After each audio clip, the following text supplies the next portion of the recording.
uncertain haze.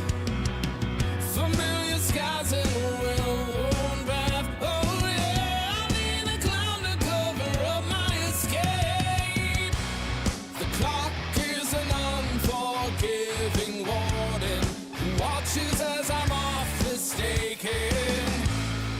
Is it deep enough to risk it? Am I too broken to fix it? Sinking deeper in the bog, but I see clearer in the fog. In the fog. In the fog. In the fog. Suffocating in the open air, helpless stranger in a mirror land. Hide my wide eyes, wanna disappear. Not a prayer to hold between my hands. No, the clock is an unforgiving warden who watches as I'm off mistaken. Is it deep enough to risk it? Am I too broken to fix it? Sinking deeper in the bog, but I see clearer in the fog. In the fog. In the fog. In the fog.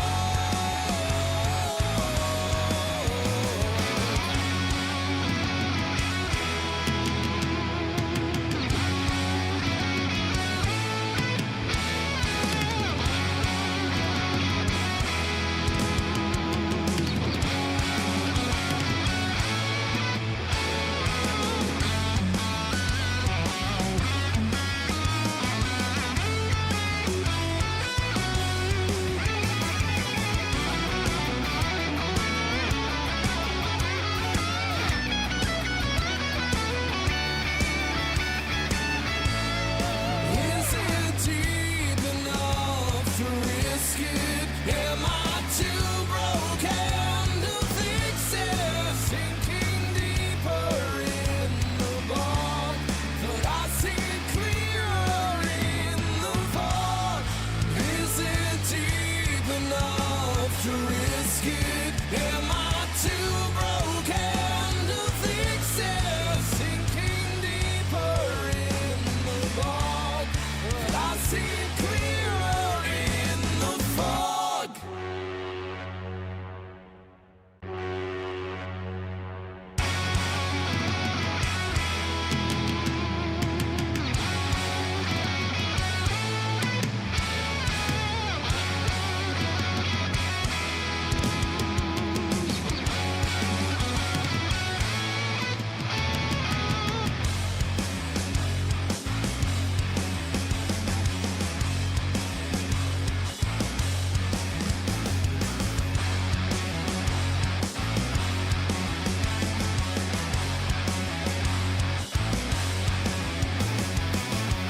I'm exiled to the greener grass, searching for the uncertain haze.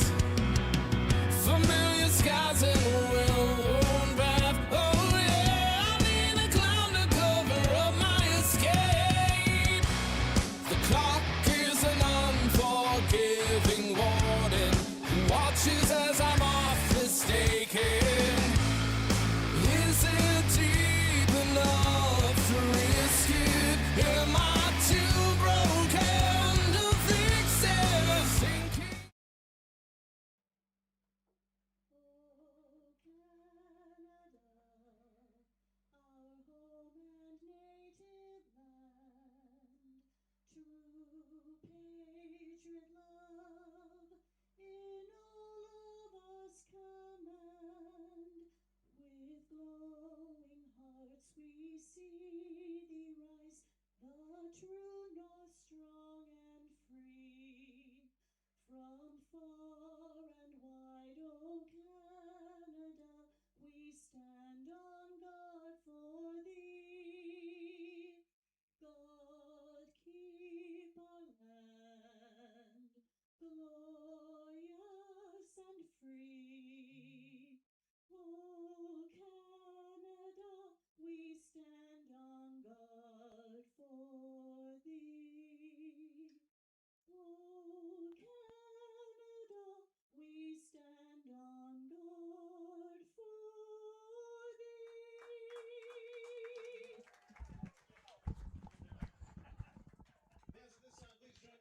Good afternoon and welcome, baseball fans, to Arnold Anderson Stadium in lovely Brantford, Ontario, for some Saturday afternoon action here in the Canadian Baseball League as the new league-leading London Majors make the trip here to Brantford to take on your Brantford Red Sox. Hi, everybody. Marshall Crocker, the voice of the Brantford Red Sox and director of broadcast media, up in the booth as always here alongside the great former umpire, former bench coach for the Kitchener Panthers, Mr. Brian Holloway, the man who took the lead almost exactly a week ago now, last Sunday, and you got another win on commentary there, Brian. I don't know what it is. When you lead the show, things go a little bit better.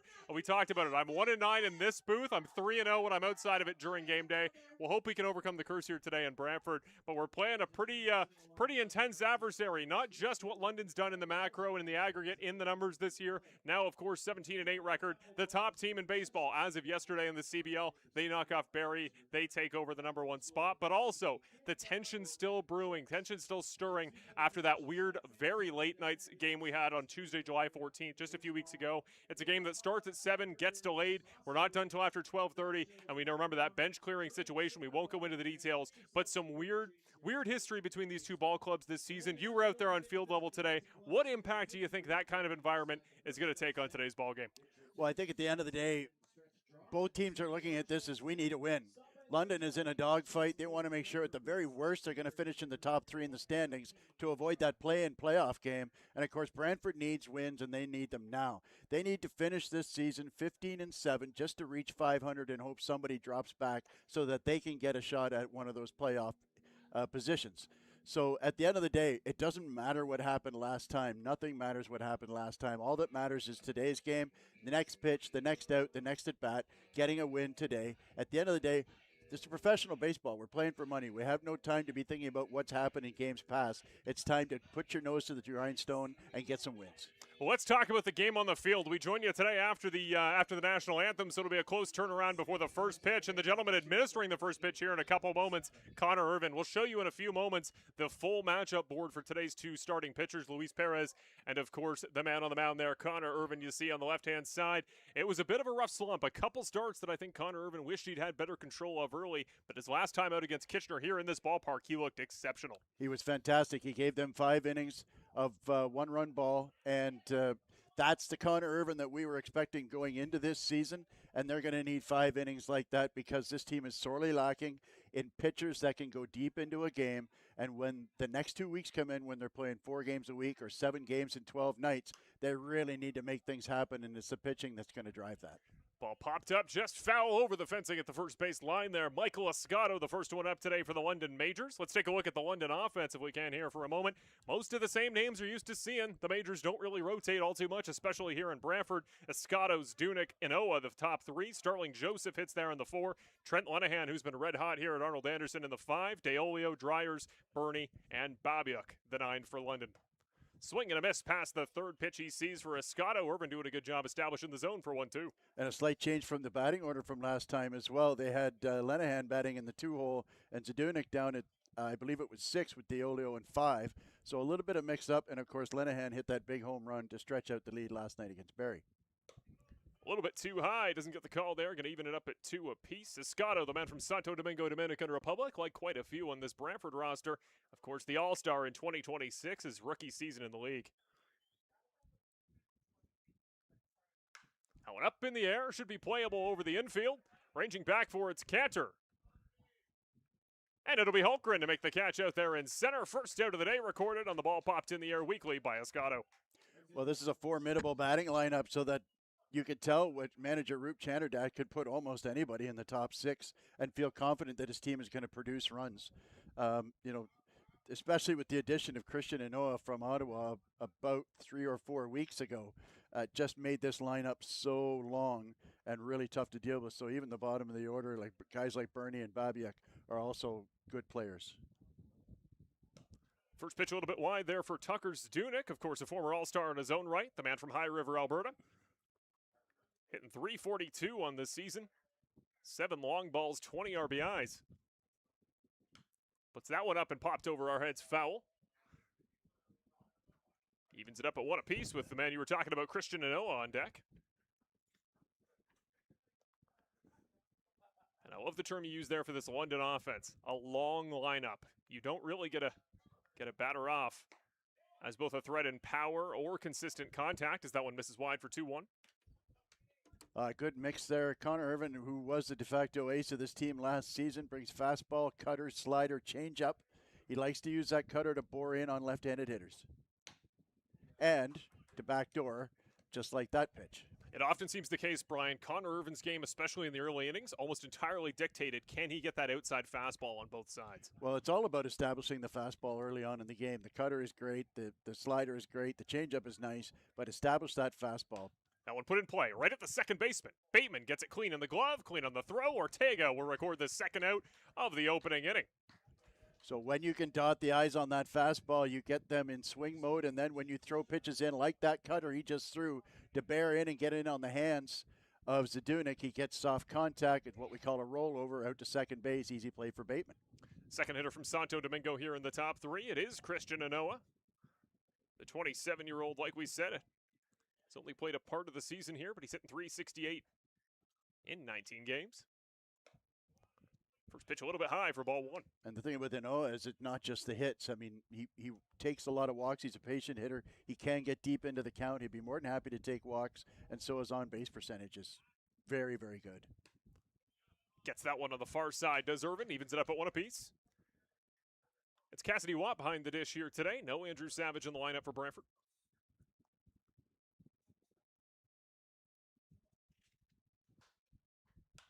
Up in the air. Once again, should be easily playable for Holmgren, who ranges forward.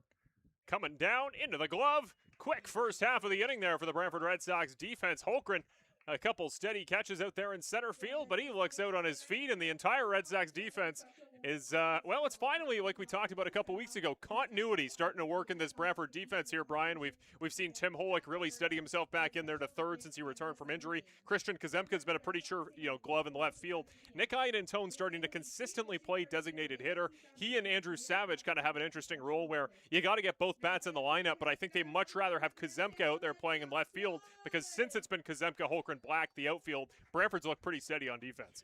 Well, it's the story of Brantford for the season has not been about the offense. Definitely, they've got a very good offense. It's also been a steady improvement of the defense, and the problem is that they're just flat out giving out too many runs, and so that's why it's so important to get a good start out of Connor Irvin today. And so I agree with you. It's like Nick plays an okay center field, but he is a bat that needs to be in the lineup. And so if I have said many times I don't have empirical information on this, but one thing I do know over my time in this game is that when two teams are reasonably evenly matched, the team that plays better defense wins 3 out of 4 at least. And so the fact that they can play good defense and they can put runners on the bases makes some stuff happen. They've been running a lot more lately. So now it's just a matter of getting the pitchers to put the ball across the plate, get ahead of batters, put the ball in play, and count on that defense. And hopefully they can go on a little bit of a run here. Well, let's take a look again at our pitcher board if we can. Introduce you to the gentleman who's going to be on the mound today, opening it up for the majors. Luis Perez there, you see, only 2 innings in the new season since he was required to return to the Canadian Baseball League a couple of weeks ago by London. Not a huge sample size, but a 10-year veteran here in baseball, the 31-year-old. He did 10 seasons between Colombia and Mexico. You bring in that great experience, and you bring in experience from such competitive markets, such as the Colombian League, where he's been a finalist and a champion over there quite a few times. That experience and really just the fact, Brian, such a small sample size, 3 strikeouts, you pitch 2 innings, you give up, you got to think 9 runs per inning, you get to that number. You got to think we don't know what we're going to see today from Luis Perez, but what I've heard, command is the name of his ball game. He's going to put the ball in play, veteran experience. He's going to take the little things when they come to him. Well, and the other thing, too, is that with only 2 innings pitched, not only is Monday deadline day in this league, but also there are minimum requirements of innings pitched and at-bats, plate appearances for players to qualify for playoffs. Good point. So there is a very much a need for Luis Perez to get some innings in to make sure that he qualifies for playoffs, because I'm pretty sure that we can, barring the most highly unlikely collapse, London's going to be in the playoffs in some capacity, I would think.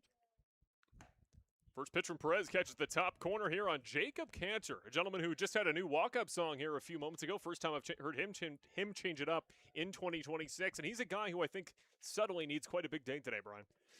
Yeah, he's been...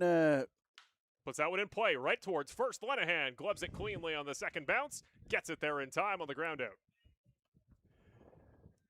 Yeah, it's his batting average has dropped down a little bit the last 2 or 3 weeks. I mean, you go through ebbs and flows in a baseball season. You always do, and so right now he's one of those ebbs, and he'll figure it out though. He's too good of a hitter. I like what he did there. He saw an outside pitch and he swung at it and hit it where it was pitched. Just happened to hit it right at the first baseman. Oh, and fouled back off the bat of Brody Black here, going to hit in the 2-hole here today. Another guy who the consistent production when it comes to the batting average down to 250, but we know the pop he possesses in the bat. He's looked really good since getting back on defense after he had a bit of a midseason absence as well. That one misses wide, going to even it up at 1. Yeah, in fairness, there's been a lot of pressure put on this order to produce on a regular basis because they are giving up roughly 9 runs a game as a pitching staff. Allen struck up in the air. Should be playable. And it is made by the center fielder, but he gets it there on the grounder, rolling all the way through, catching the dirt actually quite roughly there once it got out of the infield. On with a single there on the grounder up the middle is Brody Black to open it up. Nice to see Brody hitting the ball up the middle hard too, and that's a sign of good things to come for any hitter when you start hitting the ball with authority, either up the middle or the opposite way.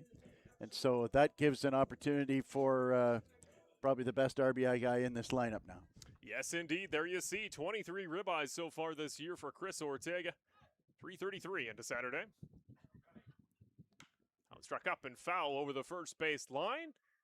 Tracking the ball as always is our man on first base, Ryan Kennedy, back today, and you'll notice up there in the sky, gray clouds, the cover getting more and more intense as the ball game goes on.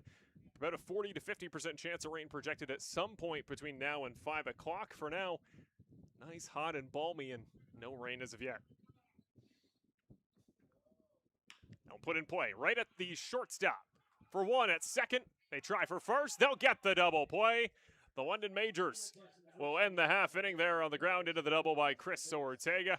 But they're on the board. The only hit of the first inning goes to Brody Black. Well, a good pitch there to bust Ortega in, get it in on the hands, and he just served up a tailor-made double play ball.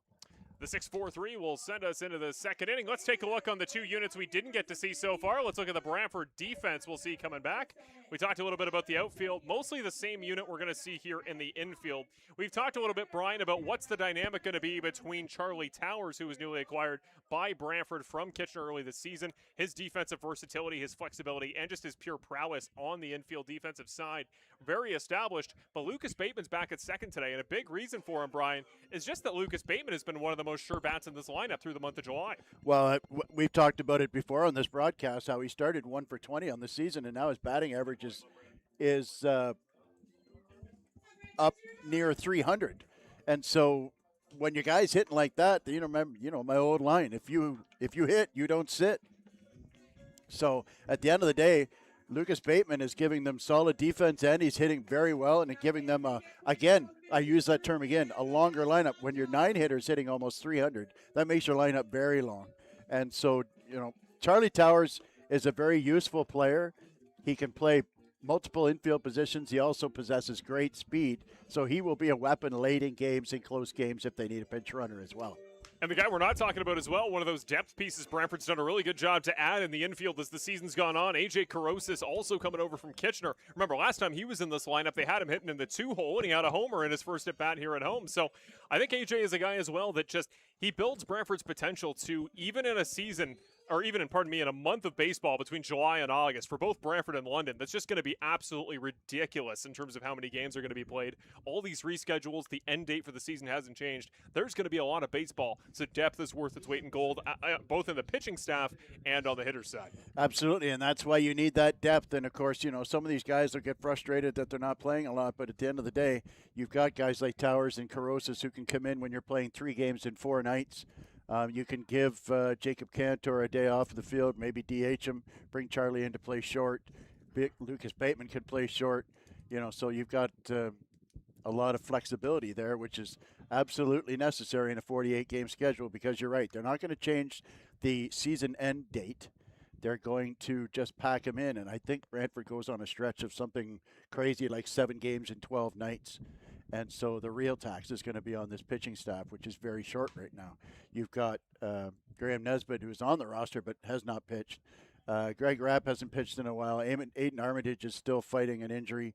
So they've got basically 9 healthy, regular pitchers. And, that's it's a difficult situation for Brantford when they start getting busy. 2-0 hits the zone for the third pitch, becomes 2-1 against Starling Joseph, the man with almost as many RBIs as hits in 2026, former champ, former All-CBL for the 27-year-old righty.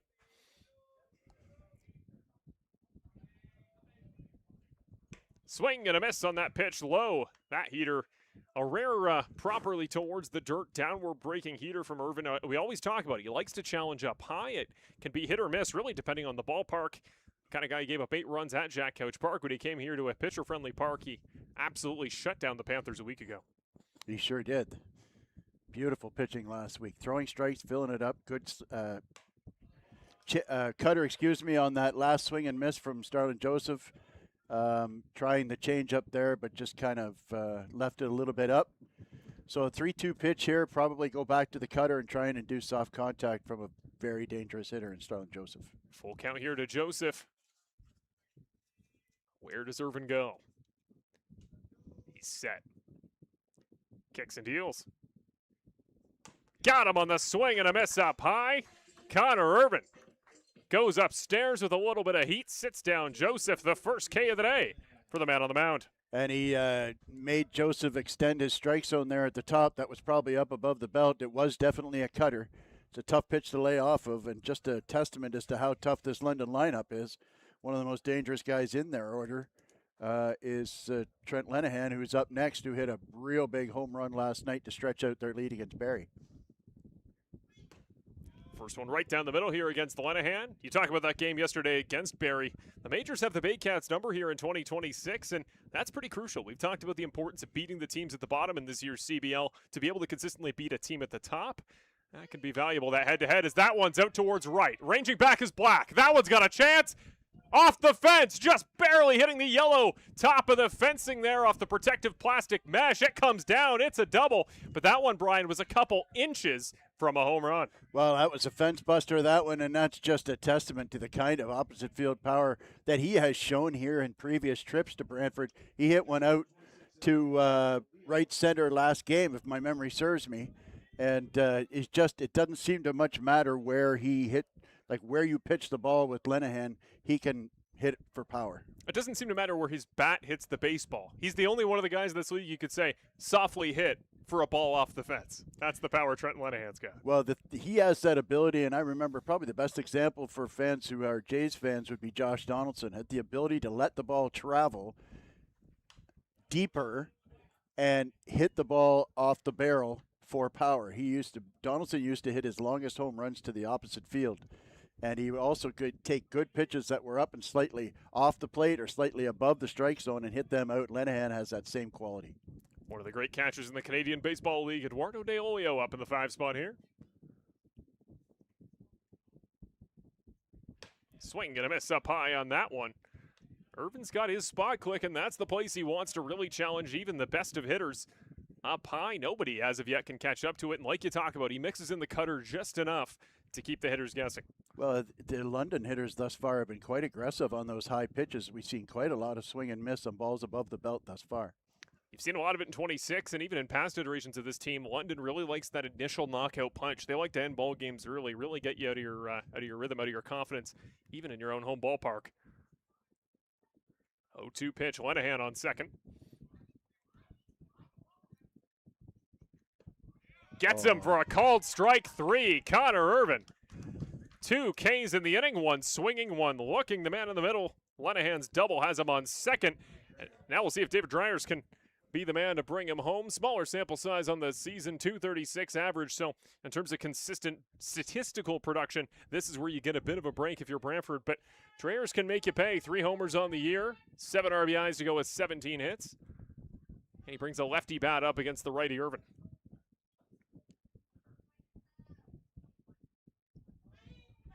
That one well struck out to right. Is it going to stay fair? It won't.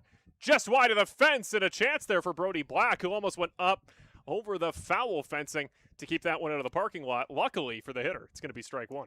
Good effort there by Brody Black. Just a little bit slow going back to his position. Kind of flexing his left knee there. Hopefully he's okay.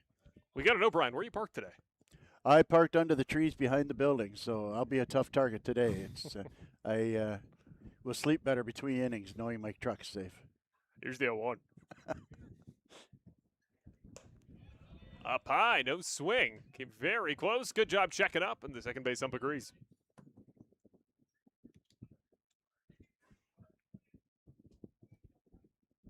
The man from Surrey, BC at the plate, the 24-year-old utility man.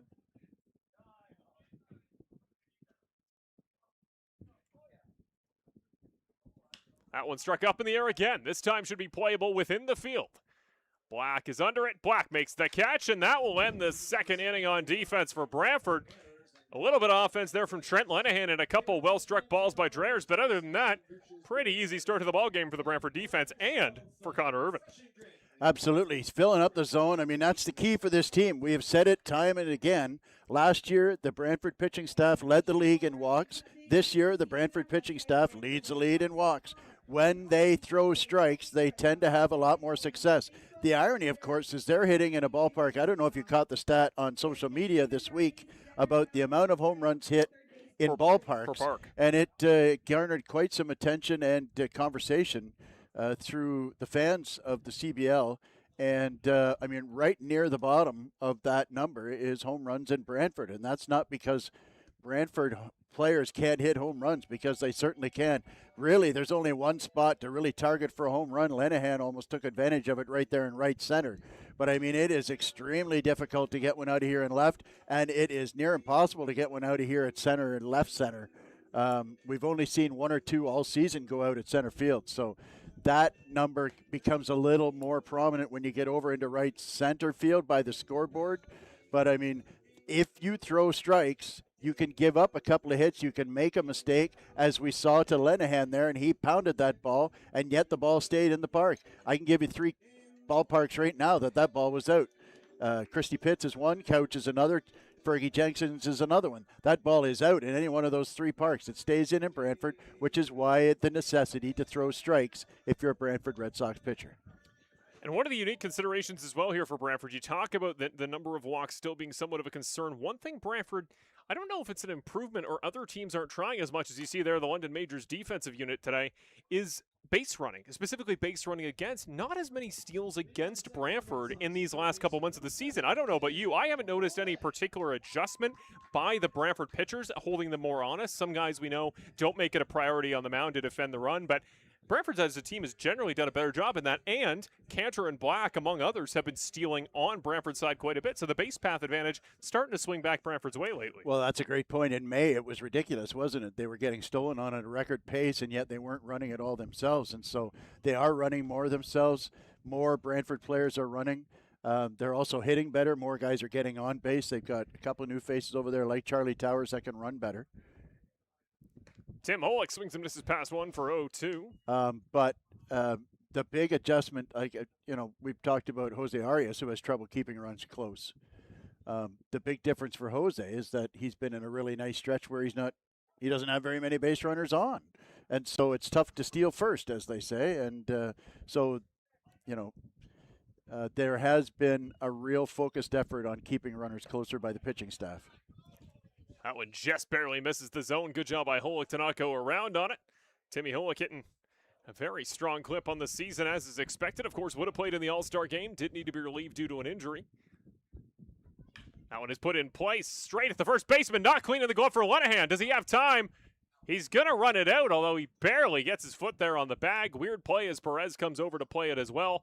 It is a grounder out there to the first baseline, and it was a pretty well-struck ball at first. Typically with Tim, you're going to see the balls at the hot corner shot straight and pulled over left past the third base line. So Dreyer's going to have to be on his senses there at third base on defense today. Here's Christian Kazemka. Well, 2 similarities between those 2 players involved. Number one is that they both are solid infielders and able to knock down balls that are hard hit. And the other thing, too, is that they both have immense power the opposite way. Tim Holick has shown that very much over the course of this season. And so it's just fun to watch guys like that play baseball, to be honest with you. Number 5, here's the other utility man for Brantford, Christian Kazemka. Out is sent foul at the fencing just over London's dugout. Of course, Kazemka, the 2-time kind of Brantford veteran. Had this stint, of course, back a number of seasons ago in the early 2020s. He comes back, and he's been in pretty good form this season. Brian, OPS creeping up towards 900. He's been a guy that, as a couple other guys have slumped in the batting average, he's picked it up as he chops that one in play at the shortstop. Escato with the glove on it. Easy throw, plenty of time, gets it to Lenahan. Second out of the inning. I agree. He's been a valuable member of this team. Nickname we like to give him is Bingo because we feel like he's going to cover all 9 fielding positions before the season's over. But he gives them a very good he's a natural first baseman, or a corner infield at least. But he's got such a really good baseball mind and such a good athlete. He can play in the outfield as well. So he spent some time working both corners. When Brody Black got that pitch in the finger a couple of weeks ago, he played some right field in place of Brody. Today's designated hitter for the Red Sox lets that one go high for ball 1. It's another man from Illinois back-to-back. Nick Guyan-Antone hits in the 6th spot. Puts that one in play. Strikes it out towards center. Having to take a step back there is the center fielder. The initial step, it looked like Jarrett Burney wanted to go forward. Instead, steps back in to make the catch on the fly ball there from Guyan-Antone. Well, that is a natural movement by any outfielder at any level, is that they see a line drive and immediately they want to step in, whereas the training that generally happens is that when you see a line drive, your first step should be a drop step, because it's a lot easier to come in on a ball than it is to go back on one. So he almost got caught there if that ball's got a couple more feet of altitude to it, because Guyan-Antone really stung that ball, and it almost cost Kearney a chance at making that catch. Well, if we can, let's take a look here at the Canadian Baseball League standings as a whole. We talked about, of course, London going to take over that top spot, top honors in the CBL from the Barrie Baycats. But you see there, the order there is once we, after today, or yesterday's games, pardon me, it does swap. London takes over. But you see Welland there, Hamilton, and then, of course, Guelph. I alluded to it earlier. Guelph has cooled off a little bit. They're not the red-hot team they were in the first half, but like we've been saying, no team below the cutoff line has really started to call their bluff, has started to close that gap. Kitchener's been in a bit of a slump, especially on offense lately, which really isn't the place we were expecting Kitchener to fall off whatsoever. Toronto's picked up a little bit of form, but they've been losing to the top teams. Chatham, the bottom has just fallen out under them the last couple weeks. There's plenty to fight for here for the Brantford Red Sox, but again, you just had that number earlier. What was it, 15-7 they got to go to get back to 500? Yes. It gets late early in a 5-team playoff. It certainly does, and that's the biggest difference, biggest on-field difference, I think, from last year to this, is the fact that last year 8 of the 9 made the playoffs. This year only 5 of 7, and even the 4-5 have to play a play-in just for the right to play a best-of-7 against whoever finishes first. And so, I had a nice chat with Roop Chanderdat before the game today. Got to know Roop pretty good over the last few years, not just through his involvement with the London Majors, but also with the Kamuka Kings in the Greater Ontario Hockey League. And he just, he says he likes our team. He likes his team. He likes where they're going. He likes them offensively, defensively, really likes his pitching staff. They want to make sure they finish top 3 so they don't have to deal with that play-in game. And ideally, obviously, one of the top 2 positions so that they can get home field advantage and get that extra, one of the great highlights of my baseball career is playing a playoff series against the London Majors in 2023. That one drops in there for strike 1 here against Jarrett Burney. And you talk about Roop likes his squad. Why wouldn't you when you got the guy here like the man from Atlanta, Georgia? If you got Jarrett Burney hitting in the 8th spot, you're a pretty darn good team. That one just a little low of the zone for ball 2. And let's face it, they've got everything they need. They've got good defense. They've got a deep starting staff. Guys like Payano. They've obviously got Skylar Janice. Throws the bat all the way into the fencing at third base.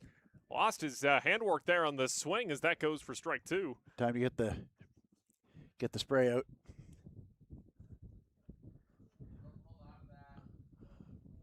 My goodness. So what is that on a, obviously it can be anything, but what does that maybe say on an in-the-moment issue? What can cause a player to just lose a handle like that? That one, I'll tell you what happened there. That was the cutter. And so when you're fooled by a pitch that's outside, you kind of throw the arms at it. And then when you throw the arms at it, you tend to let go with the top hand. And the sheer force of the bat with an extended straight arm just kind of slips out of the bottom hand generally. Here we see him choking up now with 2 strikes. That one put right back past Irvin. Now he resettles his handwork on the bat, and he gets a stand-up single to go right up the middle into the center field area. First hit here of the third inning for the Majors. Their second of the day, Jarrett Burney.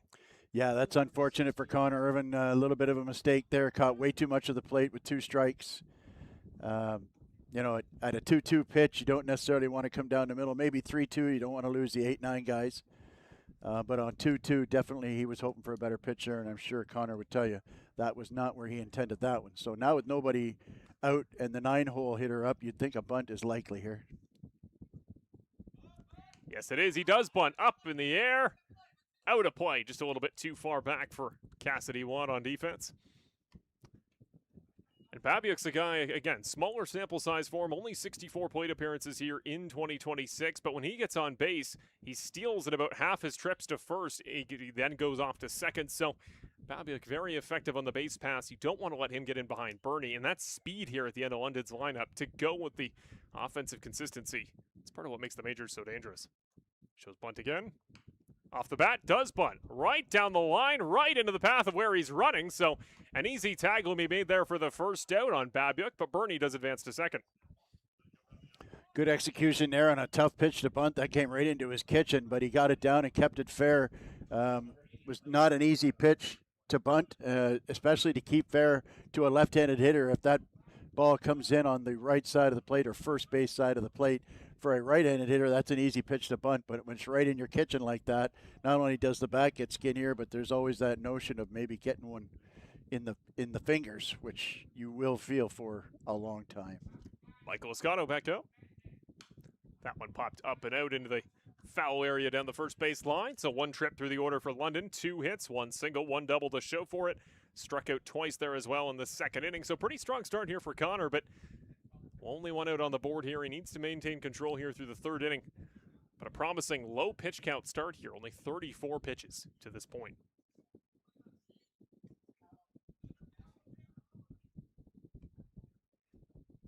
Connor sends that one out into center field. Put up in the air, Escato. Holmgren back for it to make the grab. Bunny hops the throw over to third. Not in time to freeze the runner. But Connor Irvin's got 2 outs in the inning. A man on third. Well, back-to-back flyouts to center field for Escato, but that one was really well hit. And you know, to my point a little bit earlier, it is really, really hard to get one out of here in center field. He when he hit that, he kind of felt he had the look of a guy who thought he might have got it, but in the end, it was barely even to the warning track. And of course, Holmgren makes things look so easy out there in center field. If we were playing at Couch, London might be up 3-0. Instead, this ball game is still scoreless. Drops in a little bit too high there for Irvin. Going to go 1-0 here. Second time up today against Zdunek, who grounded out to second back in the first inning. Remember, it's Burney there on third base. Deals, drops it in. Still a little bit too high there on the breaking pitch. 2-0.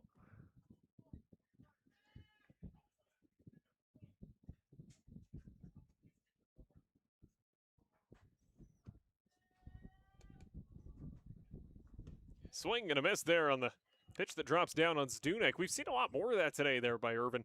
He likes the heater on the inside corner on the bottom against the lefties, and it's been an effective pitch. Well, that 2-2 pitch notwithstanding to Burney, he's done a great job locating that cutter specifically, and it's either got swing and miss or soft contact. That one up in the air. Might be playable out and left for Kazemka. It would end the inning. Runner waiting. He does make the catch, does Kazemka. Irvin goes 3 scoreless to open up the ball game, and the top of the order here still held off the board. It's just the single by Burney there in that inning, the only production there for the Majors, although he is brought forward a little bit by Babiuk. With that, Brantford, you got to be happy starting off this ball game, and especially, I think if you're a Brantford Red Sox fan, if there's any 3-inning span you want to see the Red Sox pitching hold them off the board, it's that first 3, because the longer Irvin can go in this ball game, you know you've had relatively a couple days. We haven't seen Holden Craig pitch lately. You know you got your top names that can kind of take you the rest of the way home if Irvin can get a quality start. Absolutely, and I was talking pre-game about the fact that there's only been one Brantford pitcher who has had a start longer than 5 1/3, and that is Connor Irvin. He went 7 innings in a game last month, I believe on the 24th of June. That's going by memory. If I'm incorrect there, I apologize. At the end of the day, though, when we've got all these games coming up, and let's face it, as far as true starting pitchers go, that their assumption at the start of the season was they were looking at Leandro Mejia, who they were going to try and stretch out, Jose Arias, and Connor Irvin, three, which on paper, three very good starters. But Leandro is a great pitcher, but he has some difficulty consistently throwing strikes on occasion. When you let the pitch count get built up like that, it's tough to go deep. Jose Arias actually had struggled as a starter, although he has really bounced back nicely as a reliever. And that leaves you Connor Irvin. So you're basically going through a 48-game schedule with only one true starting pitcher. So when that starting pitcher goes, it's absolutely critical that he goes deep into a game and saves the bullpen work. So later on in the weekend, or if there's a wraparound game on a long weekend, for example, that the bullpen is rested and ready to go 2 and maybe even 3 innings. Well, Cassidy Watt's going to be the man to open it up here in the bottom of the third inning for Brantford. It's Christmas in July here today at Arnold Anderson Stadium, and so far Luis Perez on the mound has only brought strikes to Secret Santa. He's thrown 13 strikes, 3 balls, 16 pitches. It's taken him to get through 2 innings. 17th is put in play by Watt, out to short. Escato quickly gloves it, quickly on the throw, off the mark, but they'll get him on the tag there in the chest as that one misses Lenahan, but good heads-up play there by 33 to just make the tag. Yeah, and that's why if you're a young shortstop watching this game, that's why if you get that ball early, you don't load up and try and throw something over there 90 mile an hour, because if he throws inaccurate, you give your first baseman no time to react. So if you're a young shortstop watching this broadcast, watch what Escato did there. The ball got to him quickly. He had a quick transfer, quick release, and Lenahan had lots of time to come off the base, make the catch, reach over and make the tag. Not only make the tag, but make it safely so that there isn't a nasty collision going on at first base. Really good play by Escato, the throw notwithstanding. Gets the bottom of the zone. Holmgren lets it go by. Called strike 1 here against the man in the 8th spot.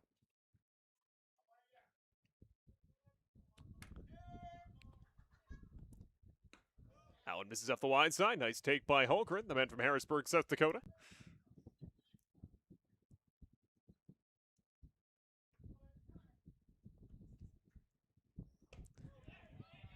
Did he go around? Yes, he does, as the third base umpire. Bit of a weird moment there as he had a hand come off the bat mid-swing. They're going to say he does go around fully.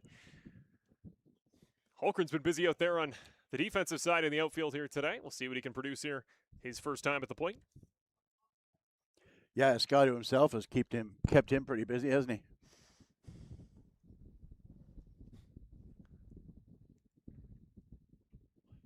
One, two. That one low. DeLeo tries to frame it. No dice. 2-2. There's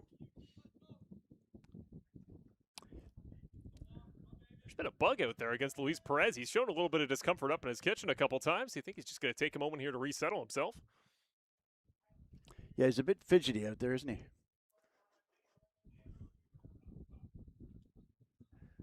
2-2 the count. Swings and misses past that one. Strike 3. First time today, Luis Perez has a strikeout. He gets one swinging there on Holmgren. Hasn't affected his ability to throw strikes, so I'm almost scared to say this out loud, but here we are, 1 out away from completing 3 innings without a walk on either side. Well, by my count, he's just hit 20 pitches as Perez. You might get through 3 innings just over 20. Lucas Bateman going to try to prevent that. Inside on the hands, gets him right on the edge for strike 1. We talked about Bateman getting in form here just to tick under 300, but just consistent production from him through the last month. That one put in play. Out there towards second. Was well to the left-hand side, but he gets there in time for the out. Lenahan makes the snag. It was an Oa that was playing very far left from the batter's perspective. He hits one even further that side and records the out there. A quick 3 innings of work here. It was just a couple days ago. Remember that 14th game? Lots of London Majors fans in the chat. You guys will remember the July 14th game, projected to start at 7 o'clock. I don't think we were to the ballpark, Brian, until, what was it, 12:45? It was well after midnight. It was Wednesday. It was Wednesday. It was a Tuesday game that ended Wednesday. That's Hoyle, right? That's Hoyle rules where we go on a Tuesday night and it's a 4-hour game. Then we come here on a Saturday afternoon with all day to play baseball, and they played 3 innings in about a half an hour. I can confirm we didn't get 2 paychecks. We don't get paid by the hour, but next year we're going to have to put it in the contract after that ball game. I put in for some overtime, but the boss has yet to address that. Well, we're going to take a quick break. We're going to send you to a quick commercial. Thank you for joining us here on Brantford Red Sox Baseball, presented by Mr. Lubin Tires. Don't go anywhere. We'll be back in a moment.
And a ball just low of the zone as we join you back here in the top of the 4th inning. Hi, everybody. Welcome back to Brantford Red Sox CBL Baseball, presented by Mr. Lubin Tires. Marshall Crocker and Brian Hawley here on the call.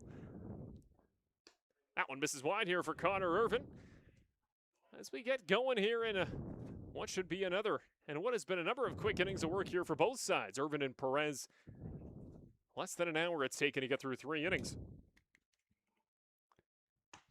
Drops one in there on the breaking ball. 2-1 now to Christian Anoa.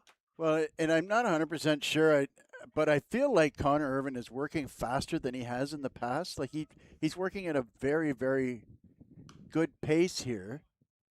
And, of course, everybody loves a pitcher that likes to work quick. And I don't think he was ever slow, but that's an inkling that I got in his last start. And it strikes me that that's the same thing this time, is that I feel like Connor Irvin's working quicker than he has in the past. I'll have to ask him about that next time I'm talking to him. I would say you're probably right. He's a guy that he gets set pretty quick, but he doesn't deal quite as fast as some in the league. Full count pitch. That one struck just barely, missing the third base coach. And, of course, he and Cassidy Watt have worked together for a couple of years now and have a very good rapport. Yeah, probably the most experienced battery on the team, I would think. I would think so as well. We got a little delay here as that ball bounced off the fence and back into fair territory. Jacob Cantor taking care of that, getting the ball out of the way, and we'll get going here again here with the 3-2 pitch. Full count here against Anoa.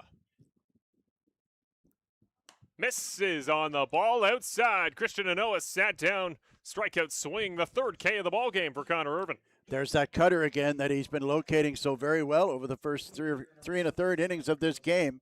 Like I said, that one pitch, the 2-2 pitch to Bernie, notwithstanding, he's really located the pitch well. I mean, even the pitch that Lenahan hammered, it wasn't a bad pitch. It was a little bit inside. Just Lenahan is that good at turning it around. So Starling Joseph back up for his 2nd time today. Struck out swinging, the 1st K of the day for Irvin back in the 2nd. Drops it in, just up high of the zone. Nice work there to get strike 1. Yeah, a nice get-me-over slider there to start the at-bat. Starling Joseph loves the fastball. And that's why the cutter on the outside can be a very effective pitch against Starling. The 0-1. That one put in play, right towards short. Cantor, it'll be his first throw of the day. And he's 1 for 1. Gets it to Ortega in time for a quick 2nd out of the 4th, top of the 4th. I always love using the term there, dinner plan outing. You got to get out there on the mound. You got dinner reservations at 4:30. You got to get right through this one. Connor Irvin is doing it. Well, I'm not going to lie. My son is playing a show tonight with his band in St. Mary's at 8 o'clock. So if we're out of here early, I won't argue with that. Here's Trent Lenahan up. Nice slider. Plenty of slide. No call there for a strike. Ball 1. Good start there. Just a little bit low, I think. What does your son play in the band? I've never asked. He's a drummer, and he plays in, shout out to the Max Smith Band. Check them on all of your music formats. That one was fouled just off into the third base fencing. If you're a country music fan, you will love this band. They're one of the best live country bands around these days. Here's White Rock BC's Trent Lenahan looking at 1-1.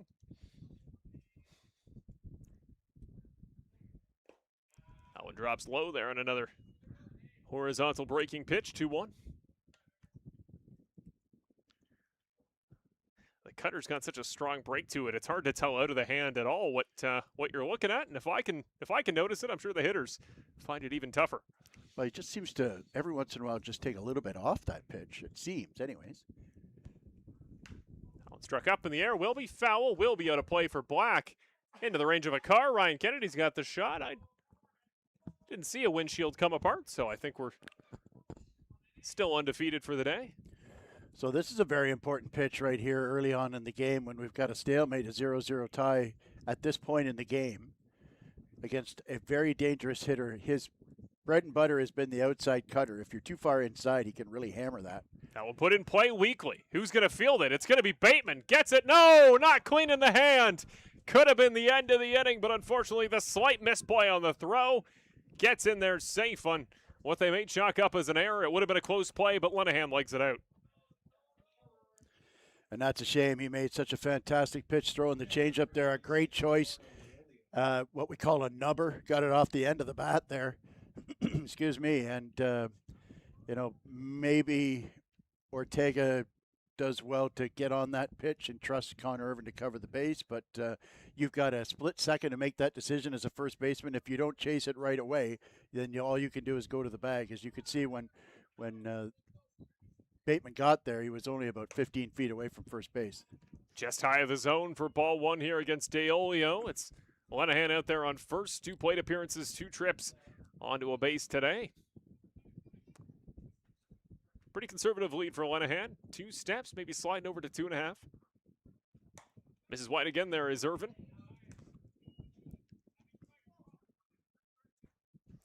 Well, he struck DeOlio out looking on an inside slider last time up.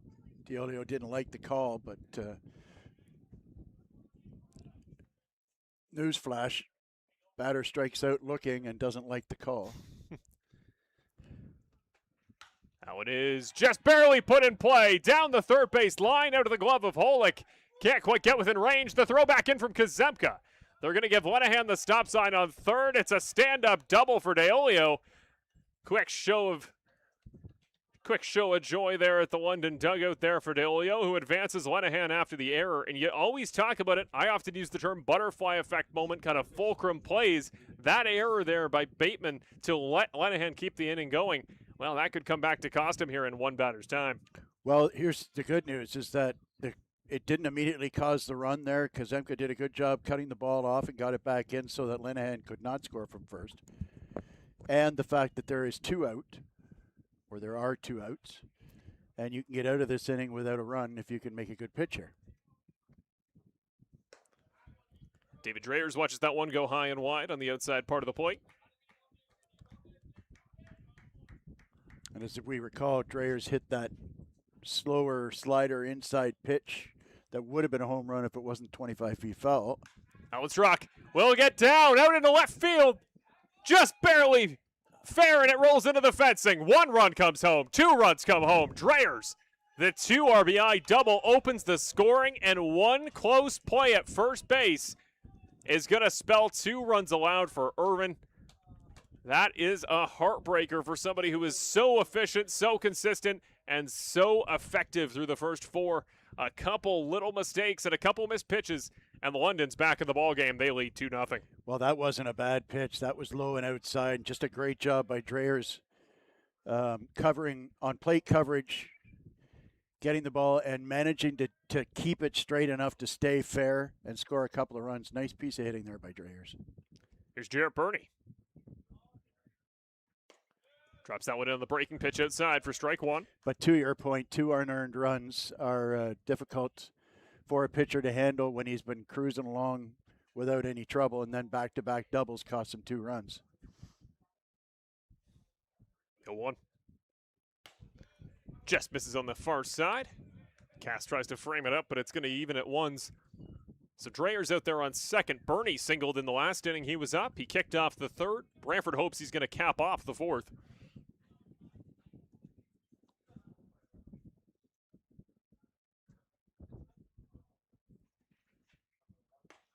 Right down Main Street.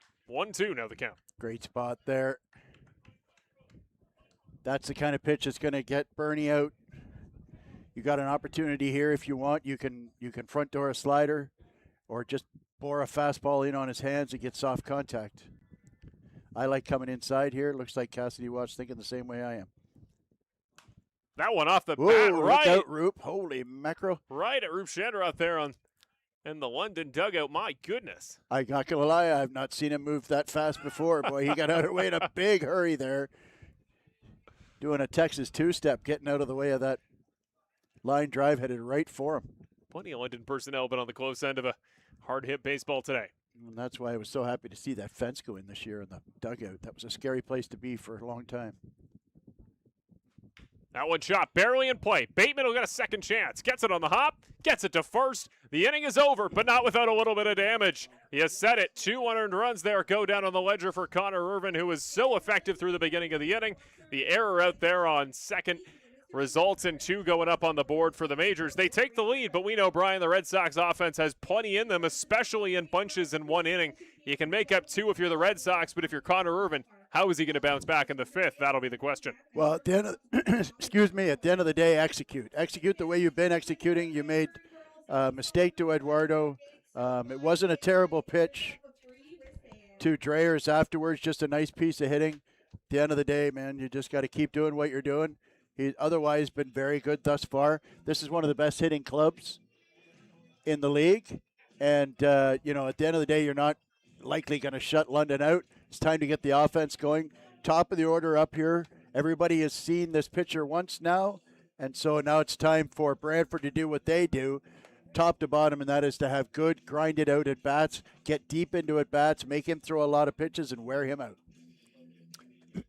Well, we're going to be right back to the top of the order here for Brantford. It is going to be Cantor, Black, Ortega. We're going to run back the first inning here for the Red Sox offensive side. Perez, we've talked about just how efficient he's been. He is flying through this ball game. Less than 30 pitches it took him to get through the first 3 innings.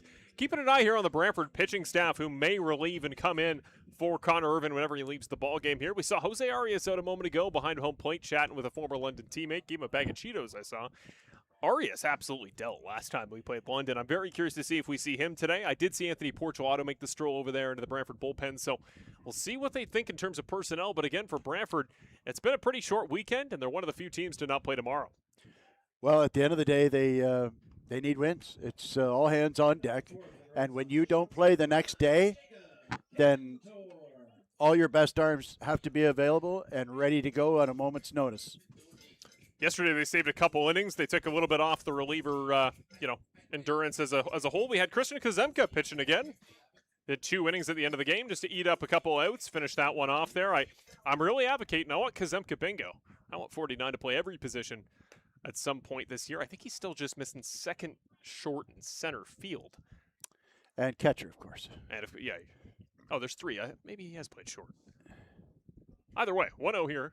Cantor facing Perez for a second time. That one is put in play. Right at short. Shortstop for shortstop. Escato gets it in time to Lenahan. Aside from that one throw off the bag down the baseline, Escato has been tested, and he has answered the call. Well, he's a smooth-feeling shortstop, that's for sure. And we're just not seeing Jacob Cantor hitting line drives like we're used to seeing. But he's too good of a ball player to not figure out what he's doing here. Here's Brody Black. Ball 1, Eduardo De Olio. Not particularly happy with that one behind the dish. 1-0. That one up and foul. Will be out of play. Out into the parking lot area. Ryan's got the shot. Just barely. You saw the bounce that took. My goodness. Favorite part of the broadcast. You won't get that anywhere else. Parking lot cam. Ryan Kennedy, the best in the business, has shown us. We also had National Geographic the other week. Somebody will remember. That one is inside on the far side for strike 2. One of the great things about a 2-run lead, if you're the side losing, you're always one swing away from cutting it in half. Brody Black finds himself in that place here, looking at 1-2.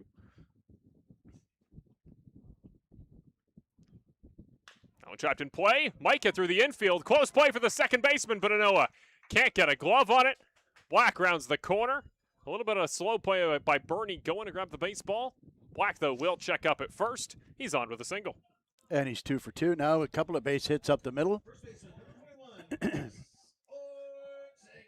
You know, some guys just don't want to make Brian's Popeyes player of the game interesting. They want to lock it up here early. 2 for 2, only two base hits on the day for the Red Sox. Both of them have come from number 4. Here is Chris Ortega, the 2-time consecutive All-Star starter. He's back. He grounded into a double to end off the first inning.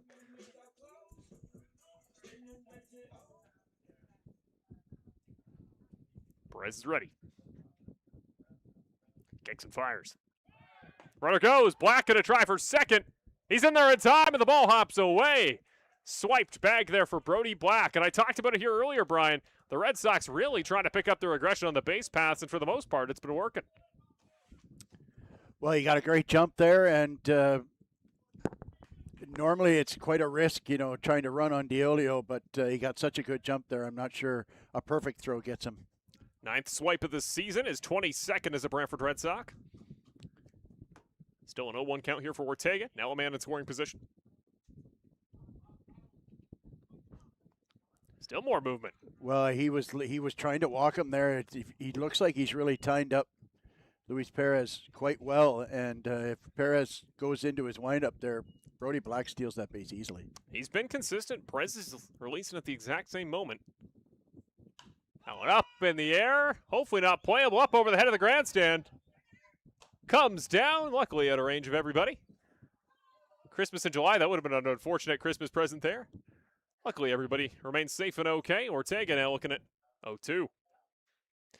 But Perez has been very consistent, and that's really the leverage you get as a pitcher when you don't put anybody on base. Nobody's got to worry about your cadence or timing you up because nobody's out there to take advantage. Absolutely, and remember in the first inning when Black got on, Ortega hit into a double play, so he wasn't out there very long. So he only threw, I think, 2 pitches from the stretch position.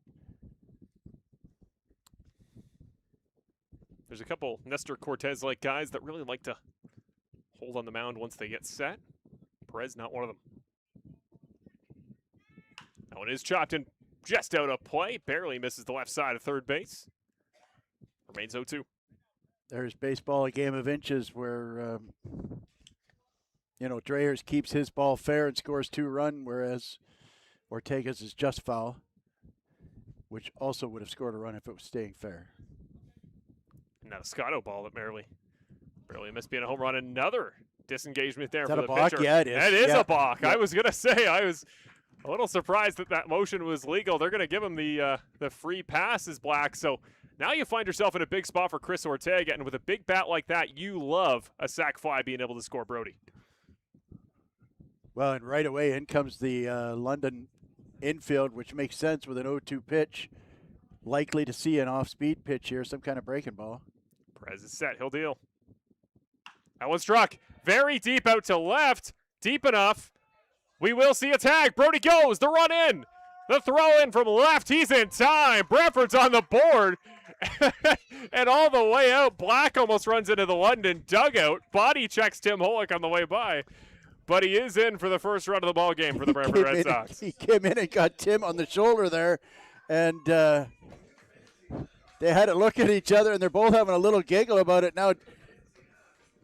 And what a great at-bat. A bit of a mistake pitch there by Luis Perez. Left it up a little bit, but a good job by Ortega to get the ball in the air and get it just deep enough. He did exactly the job that was needed of him, and that's why you get aggressive on the base passes. That one off the mask, I believe, of Deolio off the ground.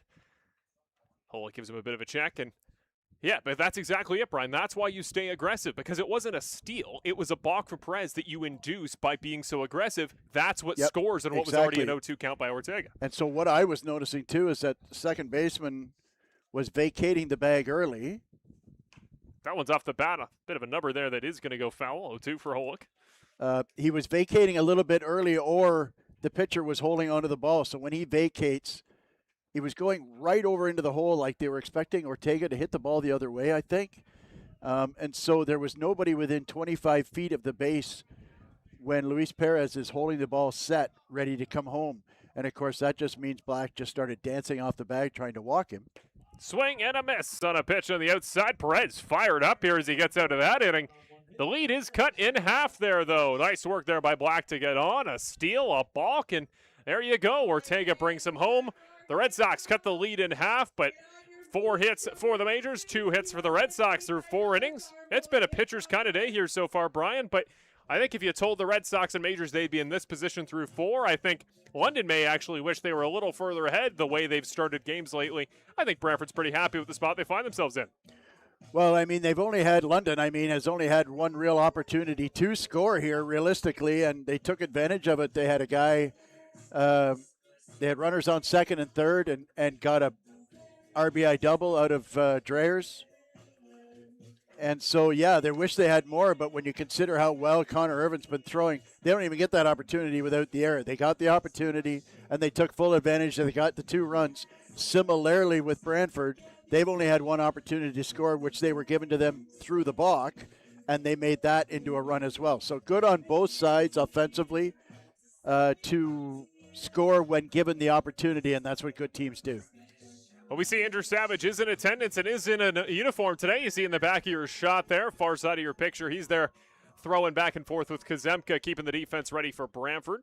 They're going to see Babia, Cascato, and Zadunik, the latter 2 up for their 3rd time here today, as Irvin's back out for the 5th inning of work for him. Nobody warming up in the Brantford bullpen, and if he can go another good inning, this could be in contention for one of his longer starts of the season. Like you said, the only Brantford pitcher to go further than 5 1/3. And I think Connor, this game is even more promising for him if it wasn't for that latter half of the 4th inning where London gets on the board again. Remember, that's all kicked off just because of an error at second base. He really went spotless through that inning, but that's why those little moments, I call them like those fulcrum moments, one moment can decide baseball because momentum is the name of the game, and there are so many fine margins as a pitcher where you get out of an inning at the perfect time. You might have been starting to go in terms of endurance or stamina, and we'll see what Irvin's got left in the tank here as he throws his 63rd pitch of the day. First pitch on Babia, catches the bottom of the zone for strike 1. Very important to be aggressive against Babia to get that first out before the top of the order comes back up for the 3rd time around, which is always a bit of a danger spot for a starting pitcher. 0-1. Nice pitch there. Very nice breaking ball. Dead center, middle. 0-2.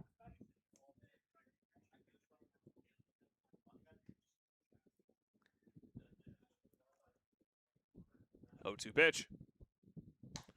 That one misses off the far side for 1-2. That's a good spot to put, to see if you can get Babiak to extend the strike zone. It's a gutsy take there by Babiak. He stays alive. Maybe back inside with the cutter again. 1-2. Swing and a miss past that one. Babiak sat down on strikes. Make that the 4th K of the day for Irvin. And I think most importantly, twice around the order and still no walks. For either side, Luis Perez, of course, has yet to throw one here this season in the Canadian Baseball League. I saw the comment in the chat there from Scotty. Yeah, Christmas in July was yesterday there in London, I saw. Today, of course, it is here in Brantford. I saw those special edition Santa jerseys. I got to ask London fans, what is it with you guys in these special jerseys? I swear I've seen you wear the normal grays maybe 3 times. You guys have a special jersey for every week, but they're always really cool. They got some cool-looking jerseys, man. They're great. They really do. I just love how many there are. I see every other day. Oh, New Jersey. I'm like, do you guys even have a game? You just wearing these around? 0-1 here on Escato. Up in the air. That's gonna May go not be playable yet. Is just gonna leave the park over the London dugout. There you see the third base grandstand. Not too many in the stands today that I've seen. The London fans are always busy at our chat. Don't always make the trip here to Brantford, but it is quite the commute. One of the shorter, I guess, in the league for London. You guys better chance getting here than Barrie? Or Well, it's such a nice day, too. It's a good day to go for a drive up the 401, 403.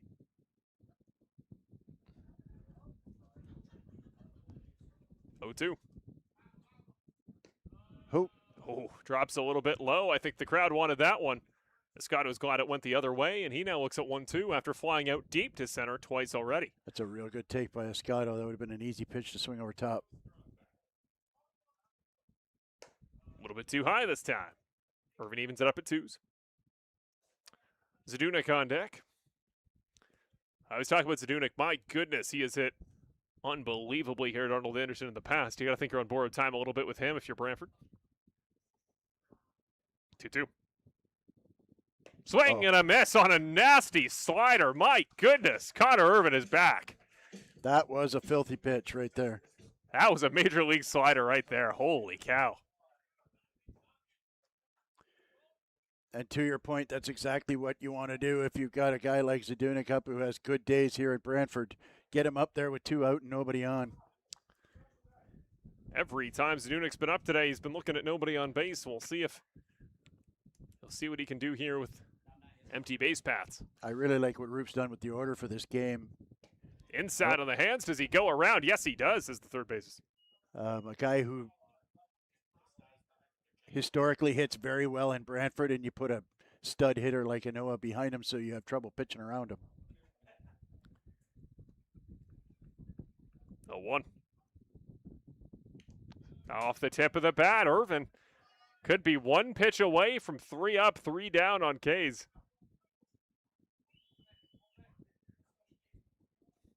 I alluded to what did that vital moment, that vital error in the 4th inning do to Connor Irvin's longevity in this ball game.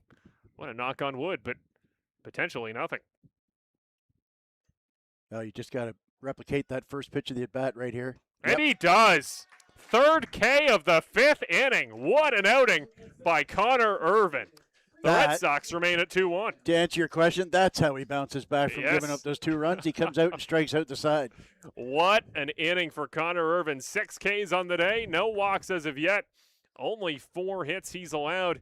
He's been excellent, but so is the man across from him. Luis Perez going to get ready to take the mound here once again. And we got a good old-fashioned pitcher's duel, which is I'm going to give credit to the Red Sox, what we've started to see here at this ballpark, Brian. Remember that 4-3 win over Kitchener last week? That was a really vital one. Weird one that everybody on social media had it as 4-2. We had it scored as 4-3. I don't know what happened there, but other than that, there was a low-scoring game against Barrie last time they came here to Brantford. These games at Arnold Anderson are starting to fit the ballpark. It's just on the road that Brantford's got to keep the pitching consistent. They got to suit the run environment. They got to settle those scores down. But here in Brantford, these are starting to look like close, competitive pitchers' baseball games. Well, that's what people want to see. They want to come out to the ballpark and see a good, close game, well-pitched game, good defense, some timely hitting. Not a lot of people are like me and want to see a 2-1 game. I'm one of the rare people. I love to watch a guy throw a 4-hit shutout, being dominant, seeing some good defense. But, that the game you're talking about, that Kitchener game, 4-3 final, both teams had really good offensive innings where they capitalized on their opportunities, but yet there was still lots of good pitching, lots of good defense, everything you could hope for in a ball game, and a 1-run ball game, which is all you can ask for, really. I've seen one 25-14 game in person this year. I actually had to call it in Kitchener, and that was enough for my season. I felt sorry for you. Man, that was... I'm not sure. I like to feel like I'm somewhat articulate, but even I'm having difficulty describing a 25-14 baseball game that was... I think the only word that comes to mind is interminable. It's a good word for it. Yeah, including those games that I've called in Kitchener with Brantford playing. The Red Sox are 1-11 this year when I'm on the call. I try not to bring it up because I worry I'm going to get pulled out with a stick out of the broadcast booth in favor of you because, my goodness, I got some bad juju I'm bringing every Saturday and Sunday. But today seems to be a little bit more promising. I'm going to knock on wood again. But last week, of course, we were talking about, I was there in the director's chair. We had to call this game through a wall. It's nice being back right here next to you, Brian. We feel much more in the ball game. Yeah, well, it's... Inside on the hands on a pitch that might have broken the bat. Here's the throw from third. Dreyers gets it to Lenahan in time. That definitely broke the bat. That was I don't even know how to describe that sound if you didn't hear it here in person. It wasn't broken wood. It sounded like broken metal. That was a really good pitch there, getting it in on the hands of Kazemka and got it inside the label. And we all know what happens when you get one inside the label, man. You hit that sound, which is more like a clank than a crack. Well, Perez's efficient day continues. Drops low for ball 1 here. Second time Ian Tone's been up today. He flew out pretty shallow to center back in the second inning. Well, it was a line out. He hit the ball hard. That was struck foul. So this is a kind of a time where, with one out and nobody on in the 5th inning, the line out that he had last time, you would think that maybe Ian and Tone's in a position where he could get a rally started here. That's a real good take there. My goodness, that was a tough pitch to take. And that is, the kind of pitch that you take with one strike. That's what makes Ian Tone such a smart hitter, is that he crunches up his strike zone with less than 2 strikes. 2-1.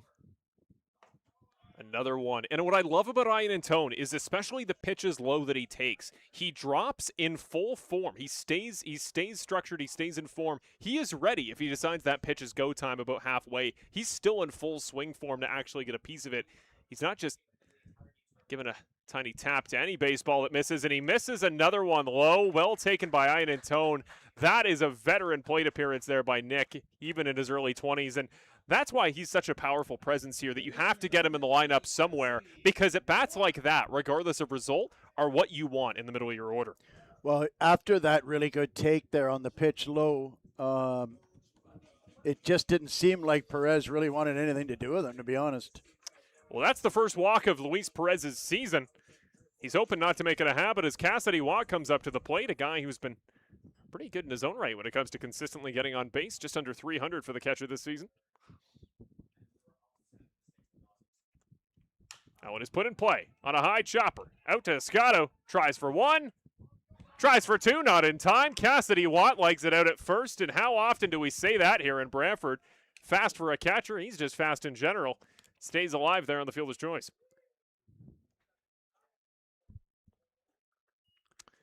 Which will welcome up Holmgren. Well, he was aided by Marshall. He was aided by a nice high chopper there. That was one that you would hope that he would be able to run out. And so even though Cassidy Watt is the catcher and doesn't really look like a base stealer, I hope I'm not insulting him when I say that, but he actually is a very good base runner and could steal a base with 2 out here. Now it is put in play. Bounces off the ground, a slow roller. Watt might get there in time at second. Not there in time is Holmgren at first. And that is an out for the inning there by the London Majors. A couple quick grounders put in play to short. And the London Majors get out of it through 5 innings. They hold their 2-1 lead. We'll be right back after a quick 90-second break here on Brantford Red Sox CBL Mr. Lube and Tires Baseball. Marshall Crocker and Brian Hawley will join you in a few moments.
And welcome back to Arnold Anderson Stadium here in Brantford. Marshall Crocker, Brian Hawley on the call here for the Brantford Red Sox broadcast. Want to thank our volunteers, just 2 today.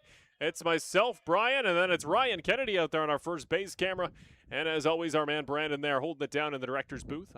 I took 1 game off last week, and I quickly remembered why he's so important to the show. My goodness. No more off games for Brandon.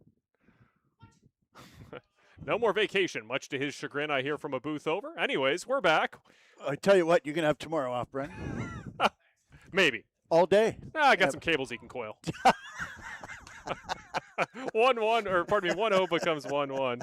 Christian Ano up here for the third time here today. He flew out deep to center and then struck out swinging back in the fourth. Allen misses on the far side. 2-1. It'll be Anoa Joseph, then Trent Lenahan, who's been on base both times he's come up today. Connor Irvin, very careful not to put anything down the juicy part of the plate with this guy, that's for sure. That one is chopped. Put in play. Into the glove of Bateman. Nice heads-up play there at second on one that's just kind of blooped up in the air on a liner to second. A little bit off the end of the bat. Another nice pitch there. That cutter is rocking today.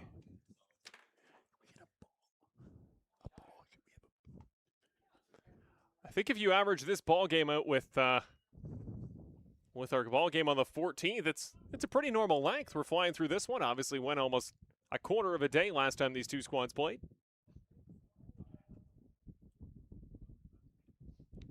Starling Joseph back up for a third time. He misses on the far side a little bit wide here. Good adjustment by Joseph. He's been swinging at that pitch in his first two at-bats. Nobody on 1-0. Swings and misses. Ooh, he reached back and got a little extra there. That's as hard as he's thrown one all day. Starlet is not wanting to leave anything in the bag, if I may use the golfer's mantra there. He swings the bat hard when he sees a fastball. He loves that fastball. If the bat comes out of his hand like we saw earlier, it's leaving the postal code, I'll tell you that. Duck. 1-1. Little bit too high. He's missed a couple just off the edge, 2-1.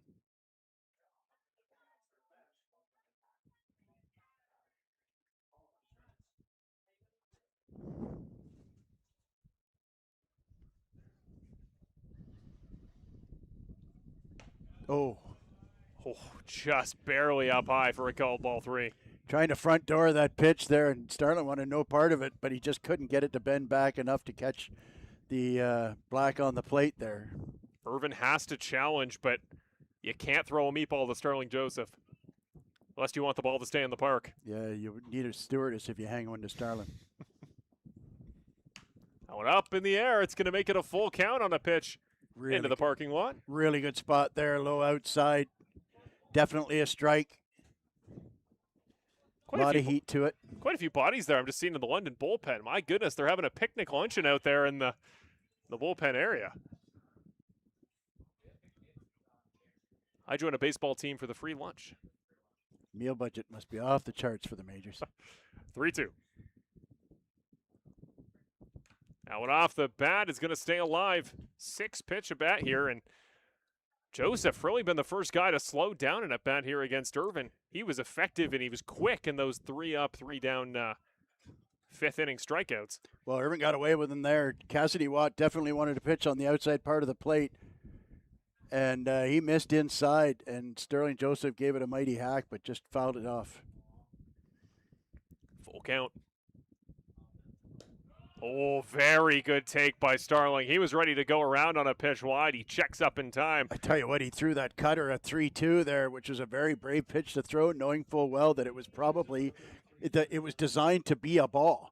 And they thought that they could throw it close enough to the plate to be what we call a strike-to-ball pitch to get Starlin to swing at it, which he has done twice today, once for a strikeout, once for a rollover to shortstop.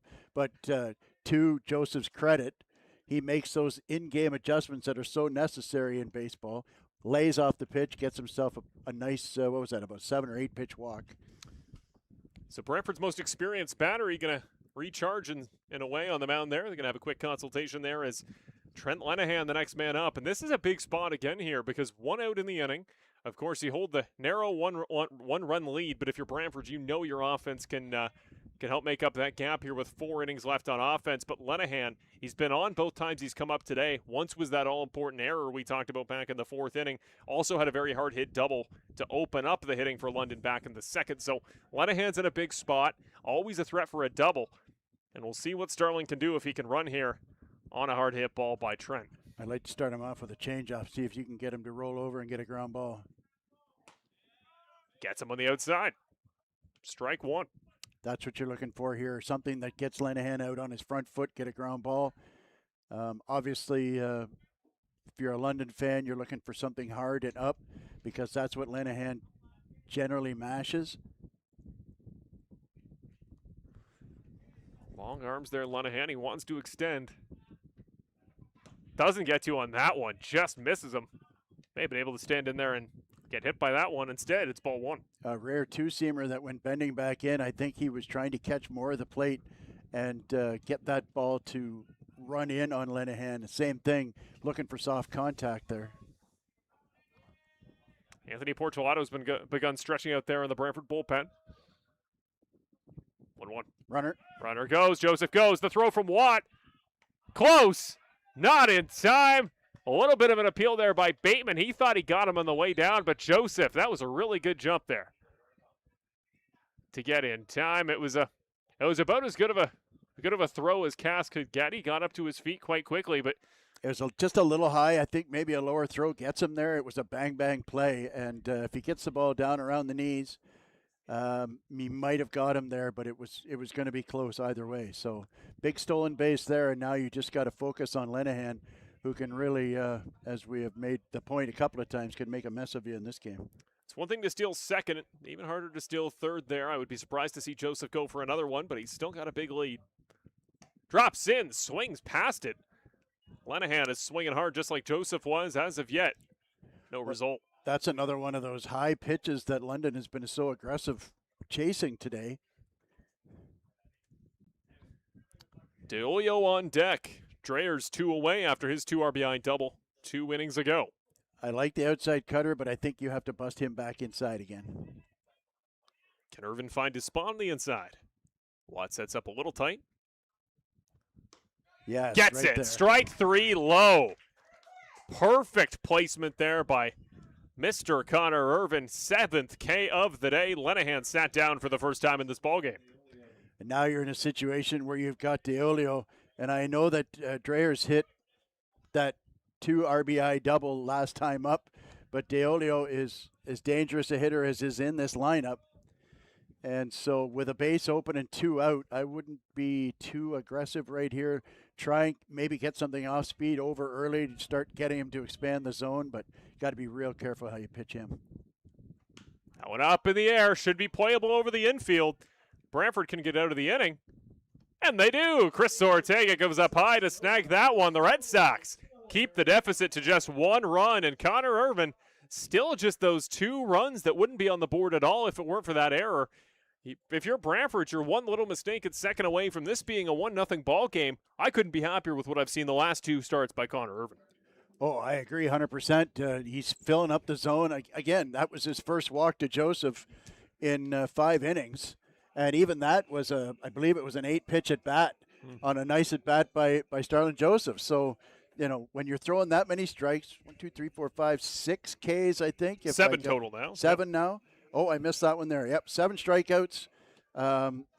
He is throwing quality pitches at quality times. That 3rd strike pitch to Lenahan was a beauty. He brought it right in along the black at the knees there. And even if he swings at it, he can't do anything with it. So Connor Irvin looks fantastic. I don't know if he's got another one in him or not. I personally would probably go to my bullpen, maybe to Portolato for the 7th, and then having the rest of the week off, you got Portolato in the 7th, Craig in the 8th, and Jorge De La Cruz in the 9th. To keep London at 2, to give this lineup as much of a chance as possible. 9-1-2 coming up, Bateman first, and then back to the top of the order. Yeah, Irvin would face righty, lefty, lefty the next time out. So, I mean, Portolato a righty as well. Well, his stuff is so good. It's been so good lately.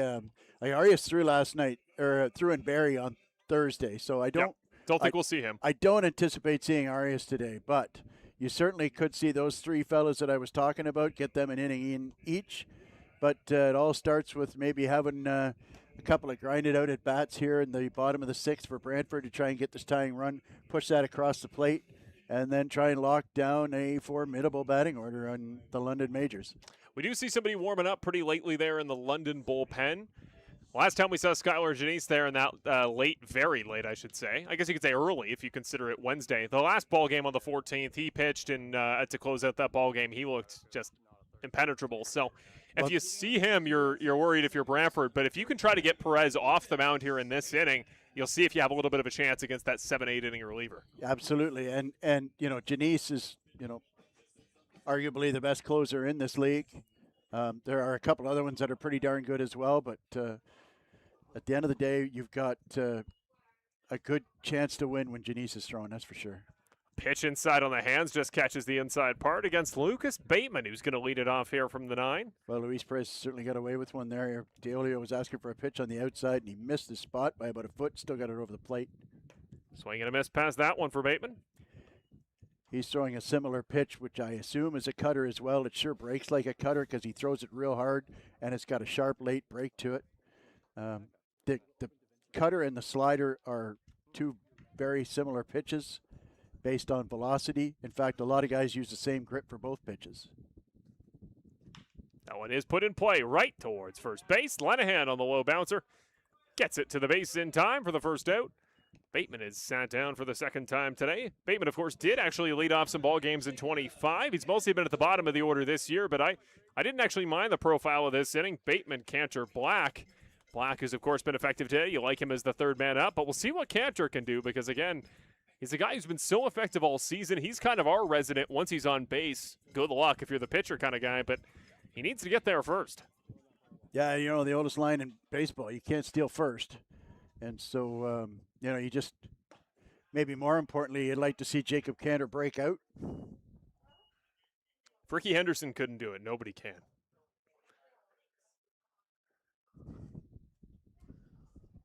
Oh, 1 to Cantor.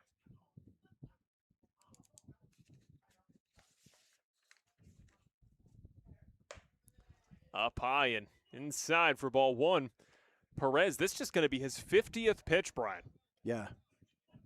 He went through 5 innings in 46 pitches, whatever it was. He could pitch the second half of a doubleheader at this point. He is apparently in the ball game. 1-1. Well, this is a perfect situation for Roop Chanderdad, who needed to get innings in for Luis Perez to get him qualified for the playoffs, but is also giving him, so far 5 innings of 1-run ball. 2-1 pitch. Swing and a miss on a pitch inside. Cantor has to check with Deolio. Thought he caught a piece of him on the way back on the backswing. Really aggressive swing there by Cantor, which we like to see. Stay aggressive. Like I say, he's in a little bit of a down funk here, and stay aggressive to get yourself out of it. Swing and a miss past that one. Cantor sat down on strikes for the first time today. That is K number 3 on the day for Perez. Yeah, Cantor is been very effective. He was almost the last man in for Brantford on the 2026 All-Star game. Only 1 multi-hit game there for him in his last 10. There was a period in the season he had, it was 4 of them back-to-back to back. Now, 1 in the last 10. Cantor will try to get back on the horse soon. Black puts that one up and over our heads for strike 1. Well, Black's 2 for 2 with 2 line drives up the middle, and so he's the only one really seeing Luis Perez really well at this point. We've seen a swap in the bullpen for Brantford. Halden Craig now warming up. Oh, and misses inside for ball 1. And, of course, Halden pitched last time out against London, didn't he? Most notably in that big 9th inning. Yeah, he did. And Connor Irvin is walking out to the bullpen, so one would have to think he's done. 1-1. That one struck over the head of the third baseman. What a liner by Brody Black. Clobbers his 3rd single of the day. Dreyers could have been 9 feet tall. I don't think he was getting a hand on that one. What a strike by number 4. Well, 3 for 3, 3 singles, 3 line drives, and the only thing that tops that is when you see your closer run out there and be a bat boy. Look at Jose De La Cruz with some good hustle there, picking up the bat for Brody Black. 3rd hit of the day by the Brantford Red Sox, and they've all come from the same man. 3 for 3 is Brody Black today. Chris Ortega looking to join the party here. Again, the beauty of close, tight ball games. 1 swing of the bat could put Brantford ahead here. Watch Brody Black there on first. He goes. Going to be there in plenty of time. Swing of the bat. Chris Ortega just cleared the light out in left field. Wow. That ball was so high, it cleared the lighting before it even left the park. Was foul. I don't know if anybody that lives all the way down there has ever gotten a ball in their backyard, but that was because not only did he crush it, but he pulled it huge. Like it went over the coach's box. He pulled it so bad. I don't know if a ball's ever landed in that backyard before. That's what I was wondering. 0-1. Will Black go again? Another hop. They try the pick on first. He's back in plenty of time. I love the little tag for goodwill. Lenahan just got to try. And even then, Luis Perez, who's already got a balk on his resume today, it was a bit of a quirky turn there to throw. Step. Hop to go to 2.5. Black doesn't go. Pitch misses.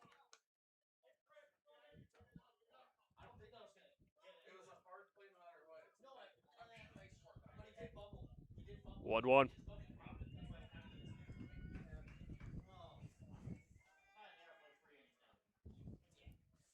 Allen is up, and now it's the other way. Another hard hit ball almost clears the lighting. My goodness, he's got power in the bat. If he sends one straight forward, might be one of the rare balls that clears the center field fence.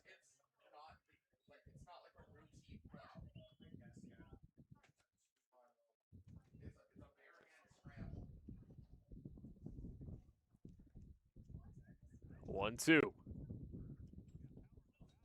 Black still on first. Here's the pitch. Allen is up in the air, should get down, out in the gap in right center. Black is going to run. He might have a chance to come around to tie it. The throw in from center. Bernie tries to get it back. The throw to the catcher. Not in time. Brody Black ties the ball game. And the Red Sox even it up on an RBI double by a very fired up Chris Ortega. What a nice piece of hitting by Ortega there, a low outside pitch. How did he ever manage to generate the power to get that ball out toward the fence? I'm not sure that was a strike, to be honest with you. You talk about plate coverage, low outside pitch. He just reaches out, extends those big, strong arms of his, and drives it into the gap deep enough to get Brody Black scoring from first base. What a wonderful piece of hitting by Chris Ortega. So the 2 RBI double. That's the first hit by anybody other than Brody Black today. And, of course, Brody's the guy who scores. Here's Tim Holick, now with the ball game tied here in the bottom of the 6th. Perez looks mortal for the first time today. That one struck. Holick gets down on a one hop. Coming around is Ortega. He's going to try to leg it out back to home. The Red Sox take the lead at Arnold Anderson, and they bring it back in front, just like they did back on the 14th. Now the question is, can they finish it off as Tim Holick brings home the run on a single? Well, you're absolutely right. I would, if I'm London, I want to go visit the pitcher here and give him a bit of a breather because he's thrown a couple right over the plate to Holick. He got away with the first one, but Holick yanked the second one over the shortstop. And now we've definitely got some action going on in the bullpen. We're just trying to get a look at who it is that's scrambling around there, ready to grab a ball and start working. Well, what a ball game we've now found ourselves in here. The London fans starting to see Perez struggle and just put stuff over the heart of the plate. Literally the first time he's done so all day. It's not like he's got particularly lucky. It's not like Brantford's had a piece of quite a bit of what he's offered. He's looked steadfast in not allowing any real strong contact, but right now, 60 pitches, he's been effective, but I feel like pitches 56, 59, and 60 are about the most hittable we've seen today, and the Brantford Red Sox have taken advantage to take the lead. Well, like I say, it starts with Brody Black, 3 for 3, and on a day where there's only 3 hits, he had all 3 of them at one point, and then a great piece of hitting by Ortega, and then a nice job by Holick. That one inside catches the batter, hit by pitch for Christian Kazemka.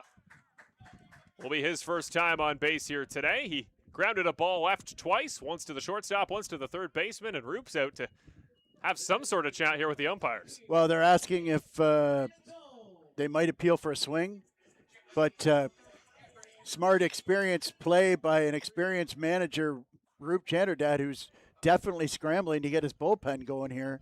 And so anything that he can do to delay the game is a good move. Well, he killed almost 15 minutes on the 14th. He had some help there in his defense. of course, yeah. Having said that, this is a situation where this is suddenly a problem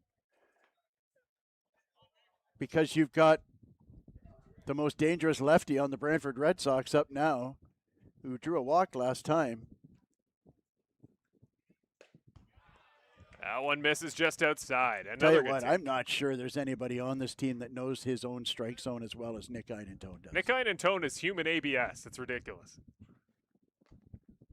1-0. That one misses again. You know better than anybody, Brian. Nick Einentone might have a future as an umpire because he knows his zone, any zone. He learns certainly it well, knows his too. own zone, that's for sure. But one thing that I've noticed is that in his last at bat on a 1-1 pitch, Perez threw a close pitch.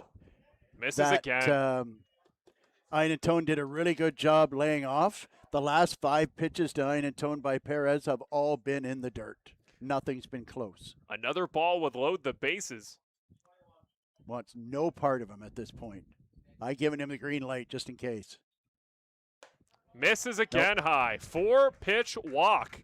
Yeah, like I said, that's 7, certainly 7 straight balls thrown to Einentone, who is really the only, certainly the most dangerous left-handed hitter in this lineup. And so now you got the catcher, Cassidy Watt, coming up with the bases loaded. And definitely the bullpen is not ready. They have somebody throwing now. We're just trying to get it to number 31, I think, is throwing. We'll get you an idea when he comes in the ball game, but here is Big Cass. 1 home run he's hit as a Brantford Red Sox here at home in his time. It's a new addition. Daniel Orfali, the man warming up there for the London Majors. The 21-year-old was just picked up earlier this week. Drops in another miss. Make that 5 straight balls and the hit by pitch on the last 6 pitches by Perez. So there's going to be 2 schools of thought here. You got one school saying you take until he throws a strike till he finds it again. The other school of thought is like jump on the next one because he's going to try to throw it. And it's clearly it's the latter as Cassidy Watt seemed to be sold out. Anything that's in, I'm going to take a rip at. After 5 straight balls, he's going to really work hard to throw a strike. So now you see Porcelato over there throwing again. In the Brantford bullpen, we got a lot of stuff going on here in a real clutch bottom of the 6th, 3-2 ball game. No real estate left on the bases. That one goes right down the middle there. For strike 2. Big 1-2 pitch here, Perez. That was the cutter, very nicely thrown there. That's a good pitch for Cassidy to lay off of. Going to be tough to barrel that pitch up. I like the decision here to take time by Cass, slow the ball game down, get himself composed. This is a big swing, and we talk about those butterfly effect moments. One ripple can change this ball game. One swing of the bat here, with Halton Craig potentially coming in for Brantford on the mound. Could be a big spot here. 1-2 pitch. Up in the air, should be playable. The infielders will take it. Out forward is Dreyers. He makes the catch, but it looked close there for a moment. The Red Sox take the lead in the inning. Only 3 got on base through the first 5 innings against Perez, did Brantford. There were 4 in a row, make that 5 in a row, pardon me, in the 6th inning. It was the single by Brody to set it up. He was scored on an RBI double by Ortega. An RBI single by Holick then scores Ortega. And it's Kazemka getting hit by a pitch. Einentone getting walked. They leave 3 on base to the Red Sox. And there you see it. We're evened up at 5 apiece. I'm going to, in my head, I'm going to give an error to Bateman there on that play at second a little while ago, so I believe it's going to be 4 for the Majors. In which case, the Red Sox are back in a ball game that tight margins, right, Brian? Sometimes it's kind of refreshing there. You got to think for the Red Sox offense to go, we're leading the ball game with 5 hits. Yeah, to answer your first point, I think if you went to Lucas Bateman, he would say 100% I should make that play, and I would certainly call it an error as well. But to your second point, this is what we have been looking for from the pitching staff for some time now, that this is such a good batting order. See what happens when you throw strikes? At the end of the day, he's walked 1. Connor Irvin gave them 6 innings, walked 1 guy, And really, the error extended an inning. The back-to-back doubles creates a run regardless, okay? So the one run was going to happen there. Whether it happened in the fourth or whether it happened in the fifth Right. is immaterial. So at the end of the day, the hitters are saying, we're getting a good performance out of our pitching, and so it's time for us to really bear down and have some good ABs, and that's what we saw in that stretch there, especially that hit by Ortega, hitting a pitch that was low and outside and ripping it into the gap. Well, here is the man on the mound that we were not expecting. We saw Craig start to warm up. I thought I saw Portolato sit down. He did a little bit more work there in the bottom of the sixth inning. He will come in the ball game to open up the seventh. You know we're going to see plenty of variety from Anthony Portolato, but what should London Majors fans expect from the man on the mound? Well, I tell you what, he's ostensibly a two-pitch pitcher, fastball, curveball. He has really good stuff, throws up into the 90s, and his curveball is something that almost nobody wants any part of. Like any curveball, if you hang it, it can be a dangerous pitch. But you have to respect the gas, and when you throw over 90 and you've got a good, sharp breaking curveball, that makes a very nasty combination. And what you'll see a lot of times out of Portolato is that he'll do the get me over first pitch of the at-bat curveball just to get a strike ahead, and then throw a fastball just above the plate to get it to 0-2 to get you to swing at something that you don't want to swing at. So the only problem with Portolato is that he will on occasion run into control problems. He's really been better about that in the last little while. He struggled a bit in his last appearance here. But the one thing about Anthony is that he will rarely, go 1, 2, 3, good morning, good afternoon, good night. He throws really hard and he leaves it all out there. He gets maximum velocity, and so he tends to have longer at bats going deeper into the count. That one put in play right towards Bateman. Fields it cleanly on the roll. Gets it there in time to Ortega. Quick first out there for Porch. And as soon as I get that out of my mouth, he gets two pitch at bat on Dreyers.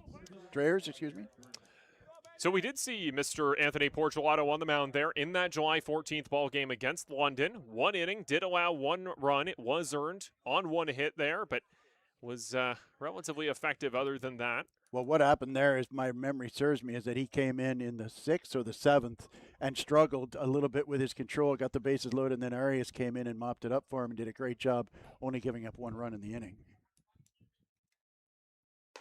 Out and misses high. But other than that, he's done a good job. I mean, faced only 5 batters, 2/3 of an inning there against Kitchener on the 19th, but was good. 2 walks, 1 strikeout, didn't allow a run, though, and the one that stands out to me, faced 10 batters, struck out 7 of them against Barrie. Oh, that outing against Barrie, he was overpowering, definitely, and that's what teases you when you see Portolato at his best. He is definitely overpowering. He's got a lot of velo, and that's a really sharp breaking curveball. Now it is up in the air, out in the gap to right center. Black should get under it. Nice first step by the right fielder to get there in time for the second out of the top 7.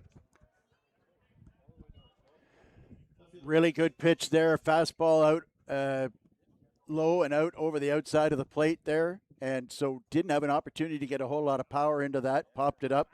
The velocity that he generates, ball will carry further off the bat when you're facing a guy like Portolato.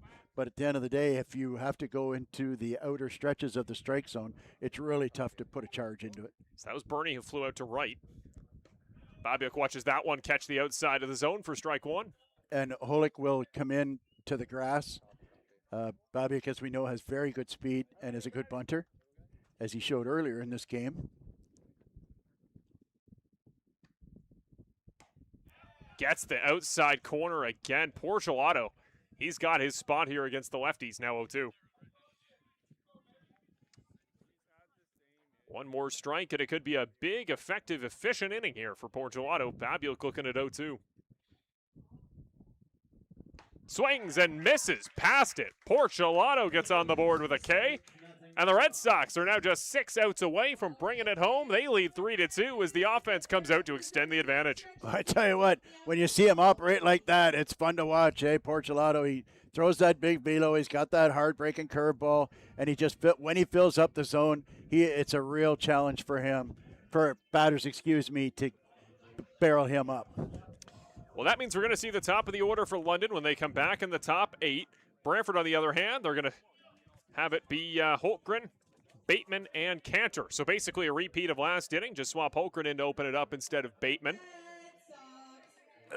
And it's been a great day of ball here. Glad the rain has held off. Glad you guys are all joining us. Again, we always say it here in Brantford, whether you're joining us here in Brantford, on the road, in the case of today it's London, or anywhere in the league. We appreciate you watching. We appreciate you supporting baseball. It was cool to see Matt Hiscox there in the chat here for tonight. Shout out to him and everything he does there on the media side for London. There are so many great personalities around the league that make these games possible. And that's why it's awesome to see when you guys join us, when I see the content coming out like yesterday with the, Christmas and July game. You see all the cool London jerseys. Just all these cool activations and integrations, and so many teams around the league doing such fun stuff. Lots of things you could do on your weekend. We appreciate you taking time out of it to join us here in Brantford. Daniel Orfley going to be the man on the mound, making his first start here. Making his first appearance, I should say, in the Canadian Baseball League in relief here. Bottom of the 7th. He's in a big high leverage position. And I think Melissa's feelings there in the YouTube chat, we should be able to beat Brantford. I think many would say that, but this team here in Brantford is becoming more and more of a threat, particularly on offense. But today, London caught a good pitching performance, a great start by Connor Irvin, a nice inning by Portuato, and now Orfley is going to need to do some high leverage work here down in the ball game as he makes his first ever appearance. Well, keep in mind, last time the London was here, it took a big 9th inning comeback for them to beat Brantford. They were down in that game as well. So, I mean, at the end of the day, here's what we know. This is a professional league. Anybody can beat anybody on any given day. That's just the way it is. The pitching staffs are such that even the teams that are at the bottom of the standings still have aces they can throw, still have top-end bullpen guys that can get people out. They have top hitters that can create runs. And, if you went and chatted to Root Chant or Dad, he'd tell you the same thing. It's like you have to be, if you want to be a first-place club, you have to be at your best every night. And sometimes in the game of baseball, even when you're playing well, you're pitching well, you're doing a lot of things well, even then, sometimes it's not enough. The baseball gods decide that it's the other team's turn. So it's Daniel Orfley, the right-hander, formerly the UBC Thunderbird, went to the Sauder School of Business. The man from White Rock, British Columbia, one of a couple here for London. Orfley going to lead it off to face Holgren. Right down the middle. Holgren sends that one up in the air. Out in the left, pretty shallow, ranging forward, is the left fielder who gets under it to make the catch. A quick first out there for Holgren. Nice snag by Babiuk. Well, I tell you what, he got away with one there. As you said, it put it right down the middle, and Holgren just missed it. So Lucas Bateman comes up for his third time today. The bottom 3 in the order here. Only one time they've been on base. That's Watt, Holgren, and Bateman. Watt got on a fielder's choice. Other than that, the bottom of the order here, looking for some production. Way too far inside. Bateman watches that one go by for ball 1. Orfley was just brought in a couple days ago on July 21st in advance of the signing deadline on Monday. Transaction deadline for both the MLB and CBL. That one's in for strike 1. Same part on the inside. Well, just his third at bat today. He's grounded out to both the second baseman and the first baseman thus far tonight. Lucas, who does not pull a lot of pitches there, but will hit a lot of balls up the middle hard. Try that inside again. Missed that one a little bit up high. Now 2-1. London also signed outfielder Jordan Lewis, the former Brantford Red Sox. We'll see if we see him at some point this week.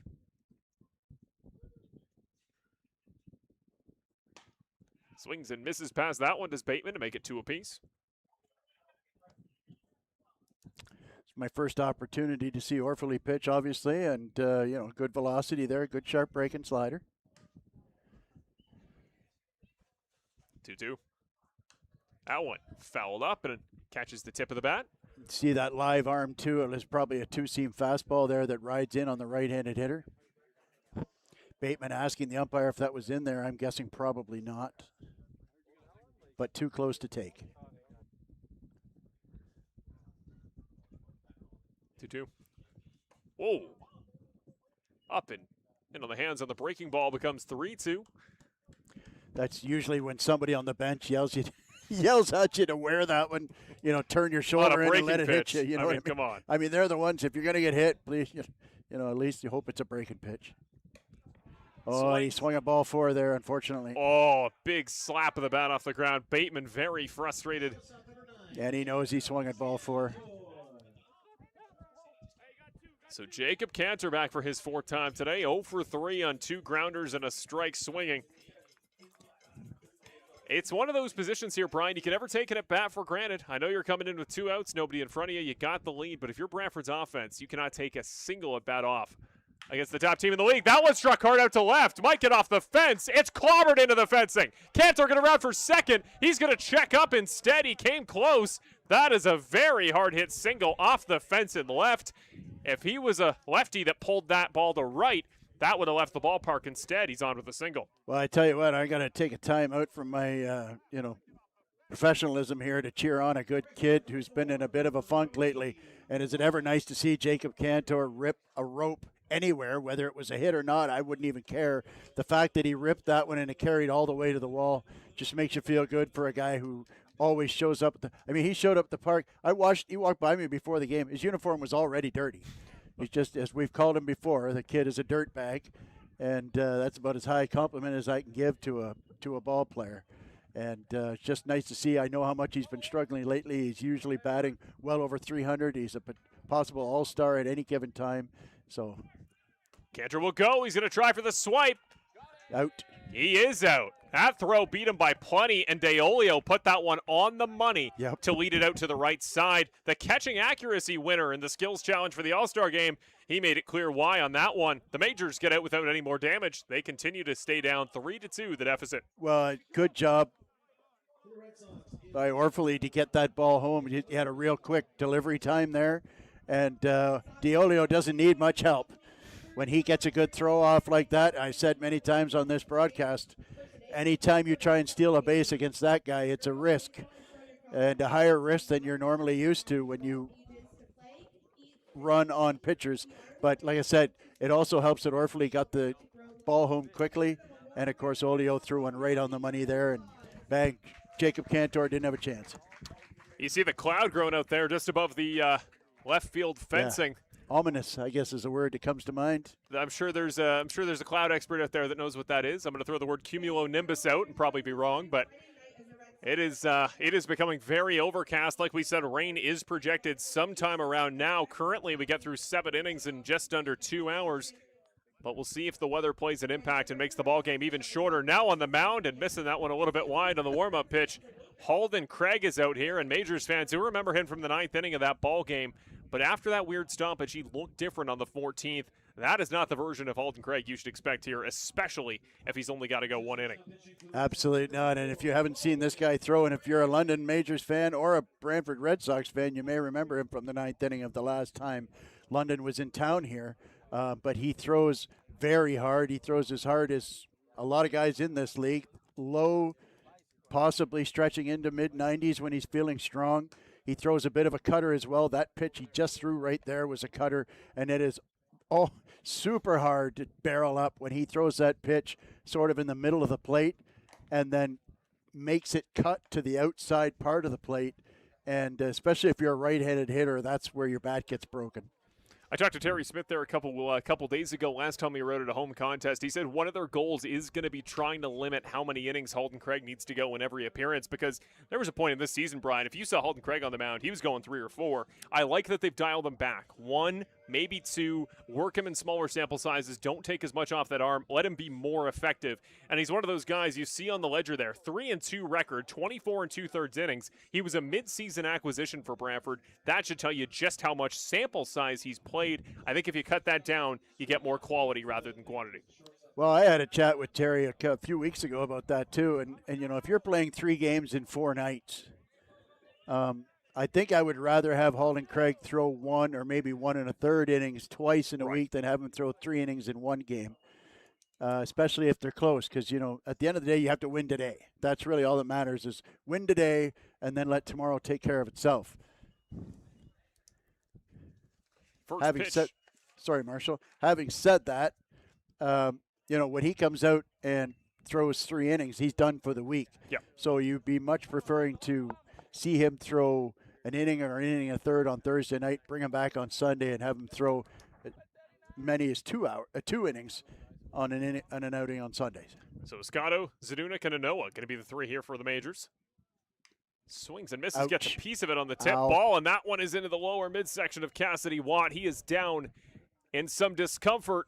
I don't know if that got picked up on a microphone, but you could feel that. I didn't need to just hear it. I could feel it. Oh, with some water. Greg Rapp going to come out here. We'll see. The London trainers are on standby.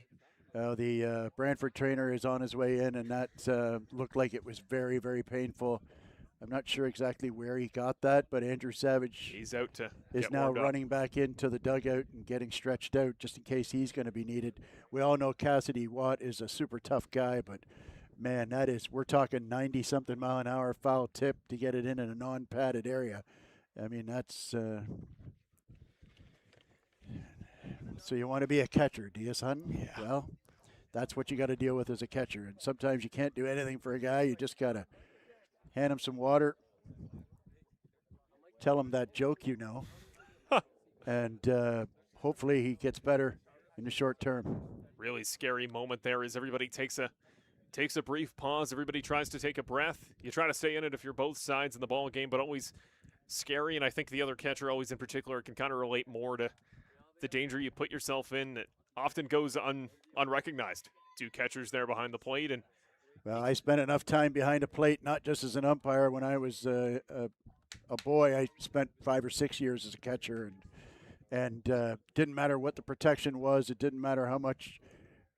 It didn't matter. You would get hit. You get hit with foul tips, and he's up on his feet. Is he going to stay in this ball game? I don't think he's taken the path off to the dugout. If I know Cassidy Watt, you'll have to carry him out if you want him out of this game. He will stay in if he's physically possible. Doing some hops. He's going to stay in this one. That's class act by Escato there. Obviously, it's not his fault. He swings the bat, fouls the tips, foul tips it off, and then still, apologizes to the catcher anyway. And that's the nice thing about ball players is that they are good people, good men, and they respect each other at this level. That's for sure. I've only heard good things about Escato as a guy this year. I mean, obviously his production in his rookie season has been unimaginable, but only good things I've heard from the guys that went to the All-Star game to go watch him in action there. And yeah, what a season for him. Really cool to see that show of respect. And it's such a mutual danger you have. Anybody involved in baseball, how hard the pitchers throw at the batters, how hard the balls get deflected at the catcher and the umpire. Everybody is equally in it together, and really cool to see Cass stay in this ball game. We hope he's okay, even post-game, that he's not going to have anything lingering the rest of the week, even outside of baseball. We reset. We're good to go. The count is 1-1. And it's still Holden Craig on the mound. 1-1. That one sent right back. The comebacker just gets past Craig. Out of the glove of the second baseman. That one going to hop away all the way into center field. And the slowest rolling up the middle double you will ever see puts Escato on for the first time today. What a weird play that was. Well, first of all, great base running by Escato, but that cannot happen at this level. A ground ball up the middle for a double. Errors happen, and so you excuse what happened to Bateman, but at the end of the day, though, the ability to have a stand-up double on a ball that just rolls up the middle there, that's tough to take if you're the Brantford Brain Trust. Well, we talked about the kind of borrowed time effect of a slow day for the London Majors top three. Escato, Zadunik, and Anoa. Prior to that, none of them have been on base yet today. They were 0 for 9. You let Escato on with a double. You know how good Zadunik is in this ballpark and that he likes to pull the baseball as a left-hander, exactly where you want here in Arnold Anderson. So, big moment here for Holden. Out up in the air. Into the glove of Ortega. He was ready, and that, kids, is why you play close to the bag. Well, and that's close to home plate, I should say. He was. I tell you what, that's a bit confusing to me. There, you got a kid who's hits like Zadunik, and Roop Chanderdat knows his team and has been in this league a lot longer than I have. But you got a left-handed hitter, runner on second base, nobody out, and you have a left-handed hitter up, especially when he hits as well as Zadunik. I may have let him swing there and just tell him to look for something inside, at the very least pull the ball to move the runner up to third base, but Roop trusted him to bunt the ball. It didn't work out. When a guy throws as hard as Craig, it makes it a real challenge to get a bunt down, especially if you're not a guy that bunts a lot. I don't imagine they've asked Zadunik to bunt too often this season. like I said, Roof's been around this game a long time. He plays the percentages, and he did what he thought was right for his ball club. So fair enough. So a quick consultation with Holden Craig and the rest of his infield defense. London's alternated win-loss, win-loss, win the last 5. Holden Craig's trying to keep that pattern going here. Escato on second. Looks like he's being struck by lightning. Plenty of movement out there on second as that one just high of the zone for ball 1 at the mound.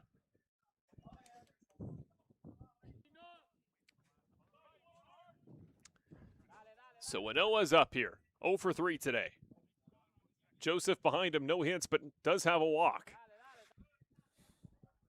Still more movement from Escato. Inside. Just misses for ball 2. I'll be honest with you, if I am managing the Brantford Red Sox, I am not torn up if they end up walking Anoa here. I have all the respect in the world for Starling Joseph, but Anoa is one of the best hitters in this league and can really make it hurt if he squares one up. That one misses low. He is definitely pitching around him, and I think he clearly shares your sentiment. He'd be a tough guy to try to get on a double play. He's a guy, he's going to take a big lead off there. You got to think if he can get on first. Joseph not the quickest runner if he gets on, but did steal second earlier in the ballgame, so got to give him his credit. Here's the 3-0. Just a stare down between Escato and Craig. Finally deals, misses low. 4-pitch walk is going to put Anoa on first for the first time today. He didn't look like he wanted any part of Anoa there, and I don't blame him for that. So here is Joseph in a big spot. So this is a really key situation here. Make no mistake, Starling Joseph can catch an inside fastball and knock it into a backyard and make it a 5-3 ball game. Having said that, if you hit him up with a good outside cutter, you have an excellent chance to double this guy up. So, and that's certainly what they're thinking over in the Brantford dugout, the fact that let's get this guy to roll over on something and see if we can't turn a double play. Just misses wide there for Craig. He can't buy a strike on the outside of the zone right now. And yes, you have to pay attention to Escato at second base, and you have to change up your cadence every pitch, but at the end of the day, you need to focus right here at the plate and make sure you make a good pitch to Joseph. This is wide, make it 2-0. Certainly seems like he is trying to do what I had prescribed in the fact that he's throwing him outside cutters, but at the end of the day, he seems to be trying to get home real quick to make sure Escato doesn't steal third when his biggest problem right now is at the plate, Starling Joseph, and the fact that you look who's next, and it's Lenahan and DeOlio. This one can get away on you, and I noticed that Jorge De La Cruz is warming up now. Down Main Street, just what the doctor ordered, makes it 3-1. Pardon me, 2-1.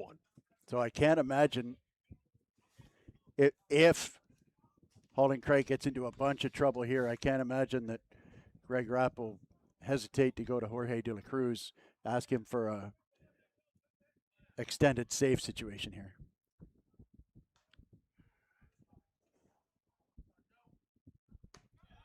Gets to the call on the outside.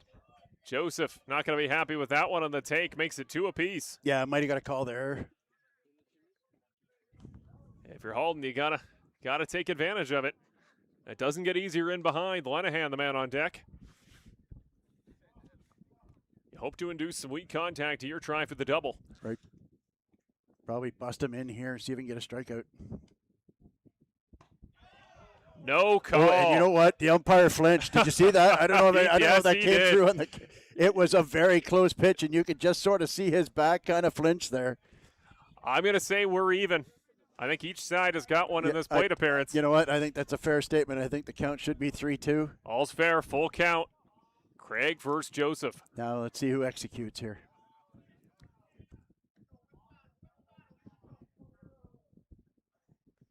Craig will deal.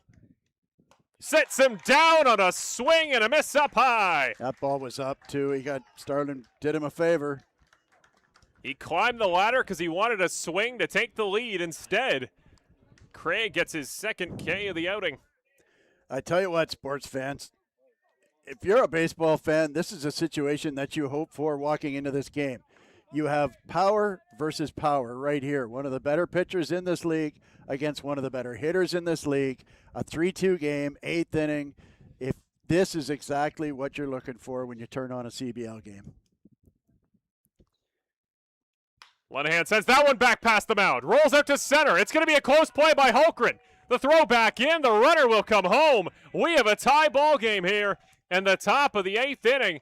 The comebacker hit hard straight up the middle. Lenahan is on with a second hit of the day, his third trip onto first base. What a day for number 33, and what a big spot to come up with an RBI. Well, unfortunately, Craig threw one pretty much middle there, and Lenahan did not miss it. He stroked it up the middle for an easy play, and because the outfield has to play so deep and respect his power, there was almost no chance. In fact, there probably was no chance for Holmgren to charge that ball and come in and make a play on Escato at the plate, who not only did he have all that extra time because the outfielder was so deep, he also runs extremely well. Tie ball game, man on first and second. DeOlio now up. Brantford is not out of the woods at all here with a dangerous hitter like DeOlio, who's already got an RBI double, or not an RBI double, but hit a ringing double, if you will, earlier in this game, and has all kinds of power. Has certainly enough to hit it out of any part of this park. The 1-0. A little bit low, rolls out of the hand of Cassidy Watt. 2-0.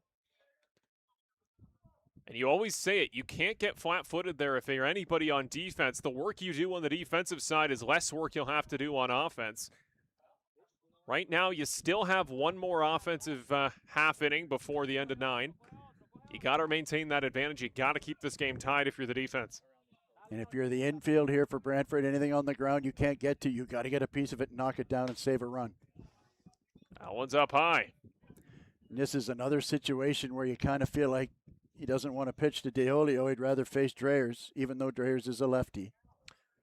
He had that really hard hit ball out to right that did get caught by Black, but remember, he had that 2 RBI double. Dreyers is a good stick, but he is not Eduardo DeOlio. Very true. 3-0. This is wide. He will walk DeOlio. Second of the inning.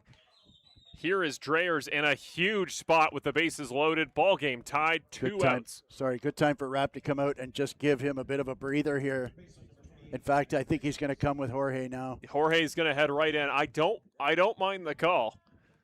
Well, like I said, you need a win here. You need to get an out, and you've got an opportunity. You've got 2 at-bats to London's 1 if you can get out of this inning.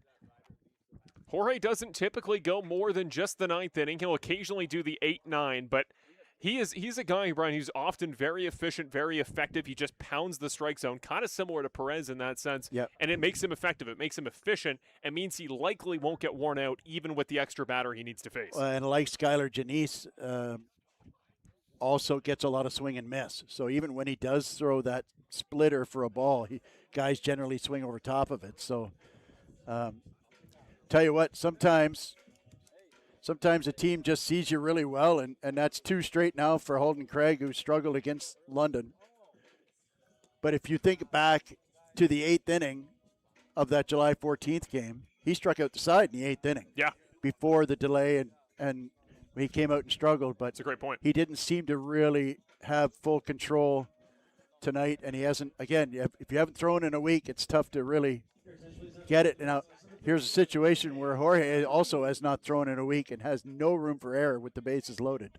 Well, the numbers speak to themselves. You see them on the bottom of your screen there for Jorge De La Cruz. My goodness, he's been as good in 2026 as advertised in 25. Of course, a member of the Southside All-Star squad here in 2026. And, Brian, if we do indeed see Mr. Janice come up for London in the 9th inning, you talked about you're a fan of pitchers. You're a fan of great pitchers duels, a fan of great low-scoring ball games. Talk about a CBL game on a Saturday afternoon getting capped off by Janice versus De La Cruz. That's why you love the Canadian Baseball League. Absolutely. My goodness. Definitely. Both these guys are 2 of the best in the business, and they were both at the All-Star game. They both threw good innings.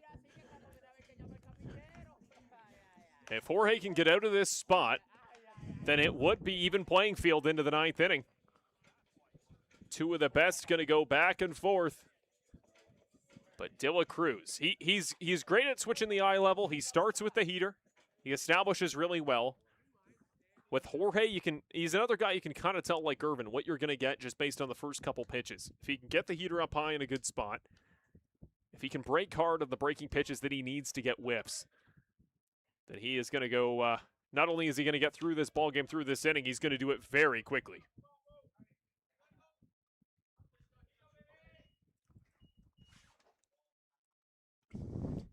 You know what's First pitch drops in for strike one on Dreyers. interestingly, Orfali is in the bullpen throwing pitches.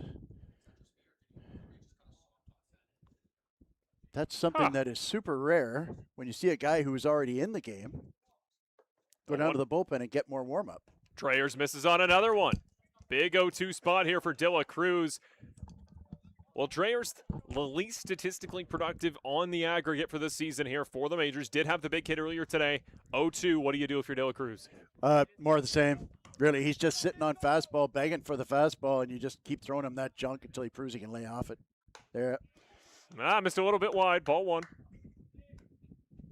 In a typical Jorge De La Cruz fashion, misses with the pitch, big smile on his face. The guy's having fun. No matter where he is or what he's doing, this is a young man who has fun with life. Just a great guy to know. That one is struck out to right. Black ranging for it. Is that one going to leave the ballpark? It gets down. One comes around. Two comes around. The majors blow this one open. One more coming home. Not in time is the throw. And he's going to advance on the wild pitch past the catcher. The majors have taken control. At the very end of the inning, three come home to score, and it's a double that becomes a triple. Do not count out David Dreyers as the Brantford Red Sox outfield heartbroken, still stationary after that one. Holmgren just misses a ball. It goes into right center. Can't glove it clean. Dreyers gets the extra base. And heartbreak for De La Cruz, who he didn't put himself in the bases loaded position. But unfortunately, the majors get the better of him on that one. The roadside now leads 6-3. Well, funny thing happened on the way to that strikeout that he made Dreyers look sick on the first two pitches, then absolutely hung one right down the middle, and Dreyers made no mistake and tattooed it. And the one thing that was interesting is that with a left-handed hitter, the outfield was not center fielder Hultgren was playing him straight away, and I could see how they would do that. When generally he's throwing a lot of velocity, but he had thrown him two soft pitches and was probably going to throw him another one, and that's the one thing that never got that piece of information never made it out to center field to bring him around. As you can see, there's another off-speed pitch there, and it looked, like I said, he made Dreyers look sick on the first two, and so I was just kind of shocked to not see Hultgren kind of move around to the right field side of second base. Now it is hard struck. Another will come home for London. The majors have blown this one open. And the top of the eighth inning make it 7-3 London RBI single. Second of the day for Jared Burney. And Jorge once again hung another one there. Unfortunately, that's part of the problem with being off for a week is that you don't necessarily have your pinpoint control. And he certainly threw one right down the middle again there. And when you're throwing the off-speed stuff and it hangs, middle, these guys are pros, man. They know exactly what to do with that. They ripped them, and what a turn of events. So you might get. See, Noah Law is starting to get stretched there. And Jose Arias walking down to the bullpen as well. So this is a situation where you may or may not use Jorge De La Cruz in the ninth inning. I think you warm Jose up, I would say. You see what happens if your offense gives you a big bottom of the eighth. I don't think you mind him closing the ball game. Well, like I said, Jose threw Thursday night. Noah Law hasn't thrown in a while. So in a 7-3 game, I'm probably leaning toward Noah. But at the end of the day, maybe you're better off. Like I said, it's a situation where it's the last game of the weekend. And so clearly it's time to get Jorge De La Cruz some work so he can figure this out. Because like I said, he just threw two middle there that cost him 4 runs. They try the pick. Oh, the throw goes into the London bullpen. He would have had the runner dead to rights. Burney took a huge lead off first. He would have been in no man's land, but the throw misses well over the head of Ortega. That's going to let Bernie advance to second. He should go to third, I think. He will, actually. Ball out of play. You're absolutely right. He'll take his complimentary 2 bases. This is Jaden Babiuk, the man who's back at the plate. Well, and that was the shame of that is that he was running. He was leaving, and all he had to do was throw it over there anywhere where Ortega could even block the ball, just get enough of it to pick it up, throw it to second, and throw Bernie out. Inside, almost hits Jaden Babiuk. I tell you what, Jorge's not smiling anymore. Truly uncharacteristic ball game here so far. Not only from Jorge, I'd argue from Halden as well. Just haven't quite had the go of it, although that one gets a big swing and a miss there by Jaden.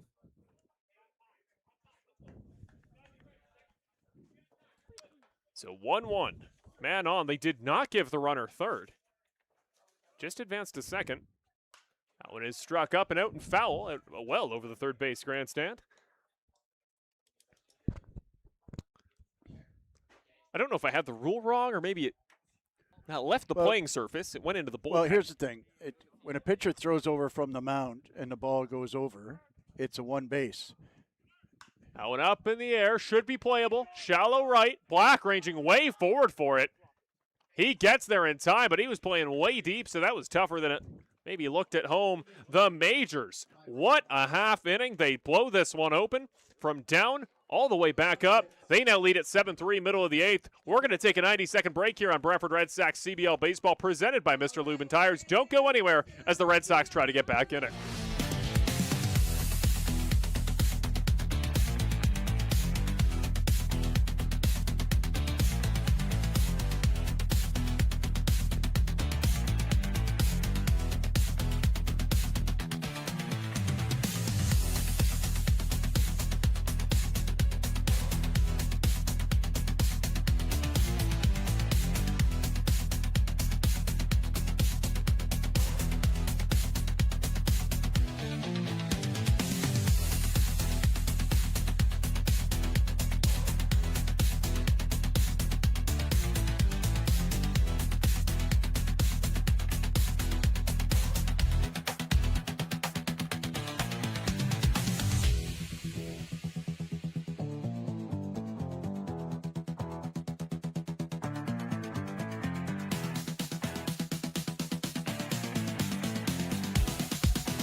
And welcome back, ladies and gentlemen, to Brantford Red Sox CBL Baseball, presented by Mr. Lubin Tires. Whether you're watching us on YouTube, CBL TV, or Rogers TV Game of the Week, we thank you for joining us, whether you're here in Brantford, London, or anywhere in between. Well, London fans, when the Majors took the lead in the top of the 8th inning, you probably started doing your rain dance at home, saying, let's end this ball game early. And you may have gotten your wish. The rain has started coming down. The precipitation is aplenty here. Just a light trickle, but there is quite a bit of it here as Brody Black comes up to the plate to kick off the bottom 8. First pitch misses for ball 1. It is still Orfley on the mound, making his second inning of appearance here as a London Major. Not sure the rain is sustainable. There's a lot of broken cloud up here, so probably going to be okay. Up towards the kitchen there of Brody Black, 2-0.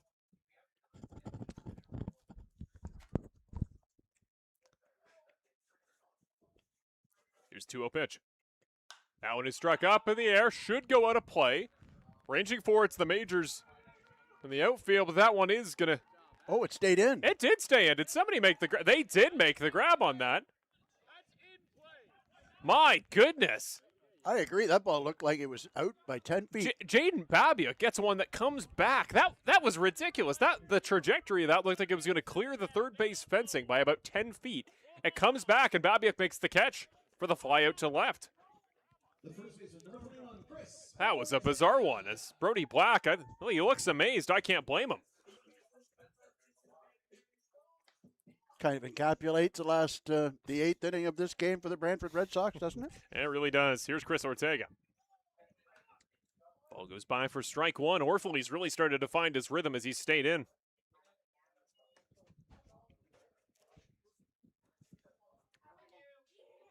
Oh, one out. Out off the tip of the bat, and it snaps in half down at the barrel. Ortega's bat looked like it went through a cheese grater, just sliced off a corner of the barrel. That'll be the second bat Brantford's gone through today. Yeah, Kuzemka broke one earlier. Shout out to somebody there in the YouTube chat that was giving some props to our commercial music there. I will admit, I have listened to that song at the gym before. It's just got a good tempo to it. Trust me, everybody, royalty-free music. You can find some bangers out there. If you're willing to download a song to your device to take to the gym with you, you can find some good tunes. 0-2, one out. Here's Ortega. Off the bat, off the ground. Into De Julio. Stays to 0-2. Nice job there by Ortega to get a tough pitch and foul it off. Just keeping it alive is Ortega. Tim Holick now on deck.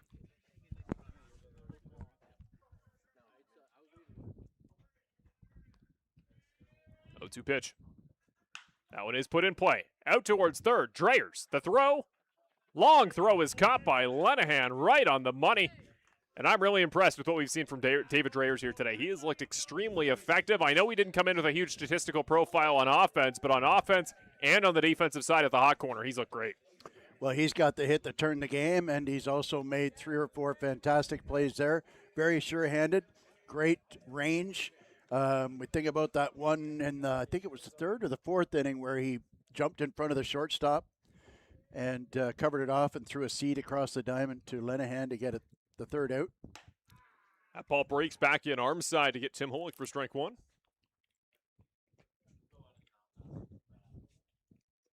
Like I said, Orphaley has looked quite strong. We'll see if Tim Holick's got an answer. He often does. Now when he's put in play over the head of the infield, Timmy Holick sends a ball, a liner to be specific, out there to right. He gets on there for the second single of the day, second back-to-back.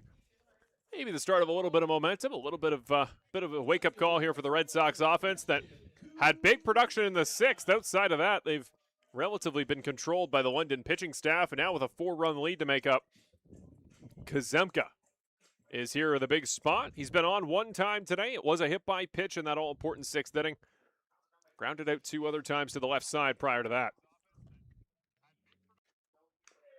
Catches a piece of the bat, sent straight down.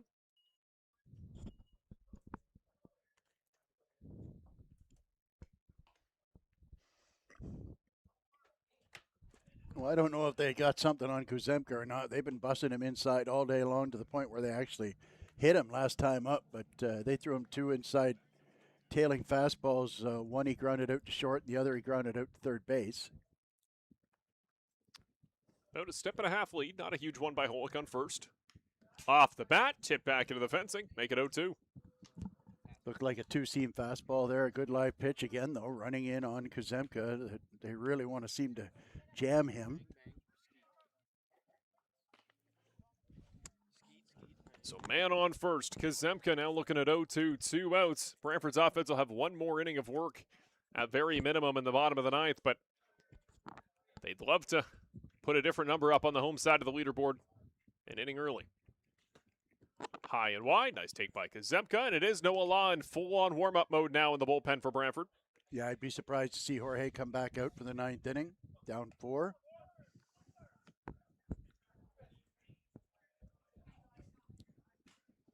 If you're a Brantford fan, you'd just like to see him maybe just cobble together a couple of hits, maybe get one back before the 9th inning. Up in the air, up over our heads, will go out of play. Stays 1-2. Just a few minutes past the start of the Blue Jays game there as they head back to Fenway for Game 2 against the Red Sox. Blue Jays haven't scored 5 runs in a game in 9 contests. I think we all agree that hopefully that changes today. It was cool to see Kazumo Okamoto yesterday, setting the new record by a Japanese rookie for homers in a season. 23, beat some guy you might have heard of named Shohei Ohtani. Drops low, goes out of play, rolls away on Deolio, not far enough that Hola can take advantage. It's now 2-2. Good take there.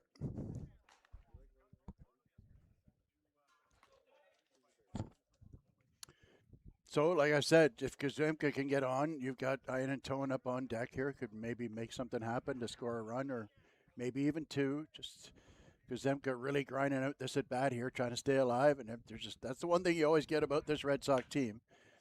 And yet another one busts them in and up. Some claps there from Holmgren on the dugout bench. This is just what you need because at this point, London isn't warming anybody up in the bullpen. I see the bullpen catcher is out there. I've seen a couple of errant pitches, but nobody warming up in earnest here. Orfully might try to go the rest of the way. I would be surprised to hear they use Chinese unless they absolutely had to. Wow, what a great take there. Great take. Ball 3. That one might have missed the plate by half an inch. Unbelievable discipline by Kazemka. He's now looking at a full count all the way back from 0-2. So now Holick gets a chance to run with the pitch. Yeah. Monahan's left his duties there at first. Holick will run on 3-2. 2 outs. Kazemka puts that up in the air. Should be playable for somebody in the infield. Inoa gonna wave them off. He'll make the catch. The Majors, they do the damage on the top half, and they hold the run lead at the bottom half. 7-3 now lead the London Majors here after the 8th inning. And my goodness, it was one that looked all Brantford there in the middle stages. London swings it back here late. The Brantford offense going to have all the pressure on there towards the end of the ball game. And it's going to be the bottom of the order when we come back, Brian. Bottom of the 9th. Nice leadoff guy there. You like to see Ian and Tone. Then it's Cass, Holmgren, and Bateman. Holmgren and Watt have been in quite a few high leverage, you could call it clutch scenarios here in Brantford in the past. I don't mind that 4, but it's going to be big here to see if, I believe it is going to be Noah Law. It is. Yep. If Noah Law can keep some runs off the board here to give Brantford a chance. There you see the out-of-towns around the league here. Only 2 ball games have started as of right now. Welland is going to host Hamilton later this evening at 6:05. 1-0 lead for Barrie over Kitchener at Athletic Culture Stadium.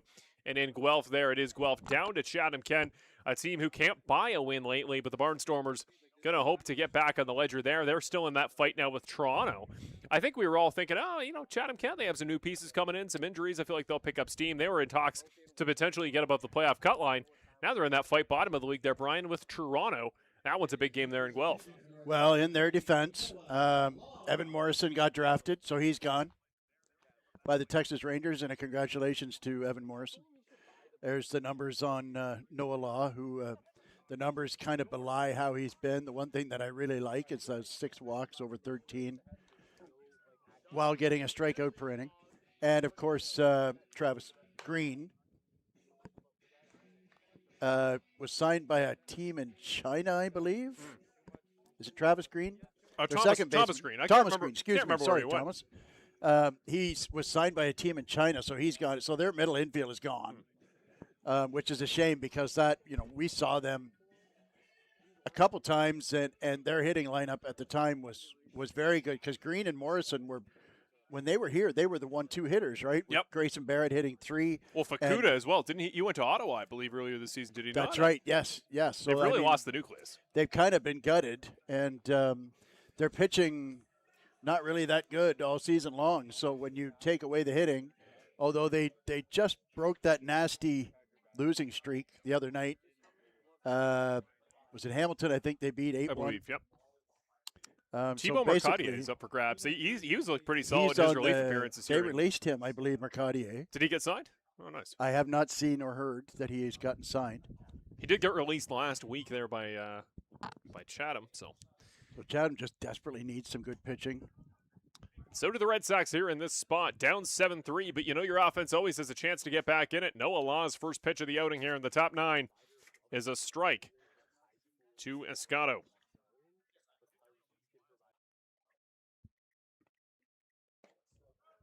Allen catches the bottom part of the zone. Escato not too happy with the home plate umpire.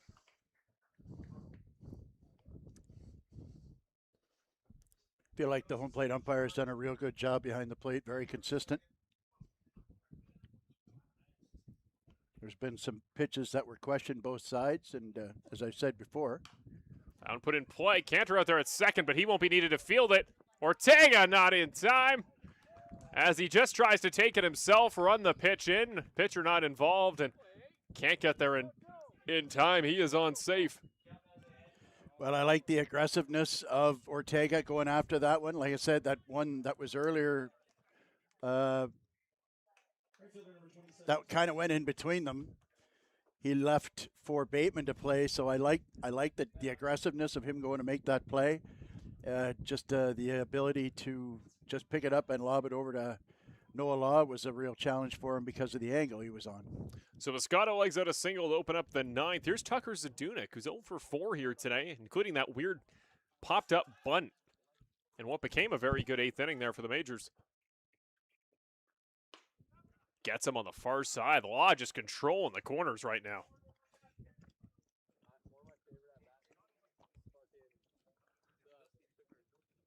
Like I say, Tucker has the prototypical just pull lefty swing that really benefits here at Arnold Anderson. Yep, you're right. I believe he's hit 2 bombs here this season.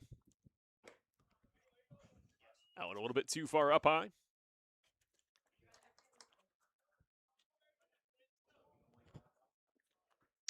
So it's going to be Zadunik and Anoa there on deck. No hits yet today for Christian Anoa. We saw how much the Red Sox pitched around him, Holton Craig in particular there in the 8th inning. That one is put in play. Chopped it. Cantor there at second. Gets it for 1.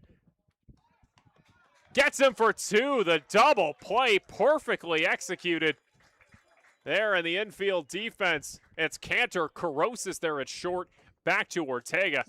That's why you put Jacob Cantor there at second in these late innings if you expect you're going to get ground balls hit that way, because he attacks the baseball there in the initial play, opens up the margin that you can get a double play in there, and they do it successfully. Nice job by the infield. Well, I tell you what, the nice thing about Jacob Cantor is that he is an elite level shortstop. Up in the air, out to right. If it goes, it's gone. Black out there to grab it. It is out of there. Christian Anoa. No hits through 8 innings. He finally gets a piece of one and sends it skyward. The Majors open the advantage up to 8-3. Black was ready to go up there and get it. Out of his reach, it clears the fencing over the Mr. Lube sign in right. The advantage for the roadside is now 5 runs.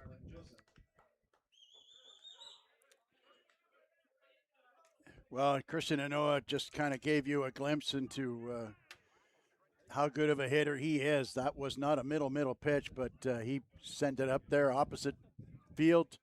And really, that was not, Brody Black made a good effort at it, but I think that one was pretty much gone from the bat.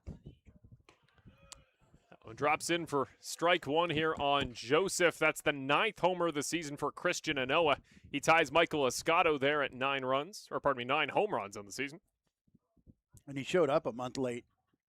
It's true. Swing and a miss there by Joseph makes it 0-2. Trent Lenahan leads the team there with 10. A certain Yasiel Puig leads the league with 11. Which also was a bit of surprise because he hit 2 on opening day and then went through a bit of a slump. Really didn't do a whole lot for the next month or so. Misses low and wide there for ball 1. Law's been effective pounding the zone here. It's just obviously when you challenge great hitters, sometimes that's what's going to happen. That's what we saw just a moment ago. 1-2. Swing and a miss. Strike 3 there for Joseph as he swings over top of it. His 3rd swinging strikeout of the day. Law does a good job in the inning he comes in, but one of the 2 hits he allows is absolutely barreled there by Anoa. Makes it 8-3 London. Not unattainable there, Brian. If there's any team in the league I want to be calling in a home contest bottom of the 9th, you need to make up 5 runs. Brantford would want to be one of my top picks, but again, we talked about it.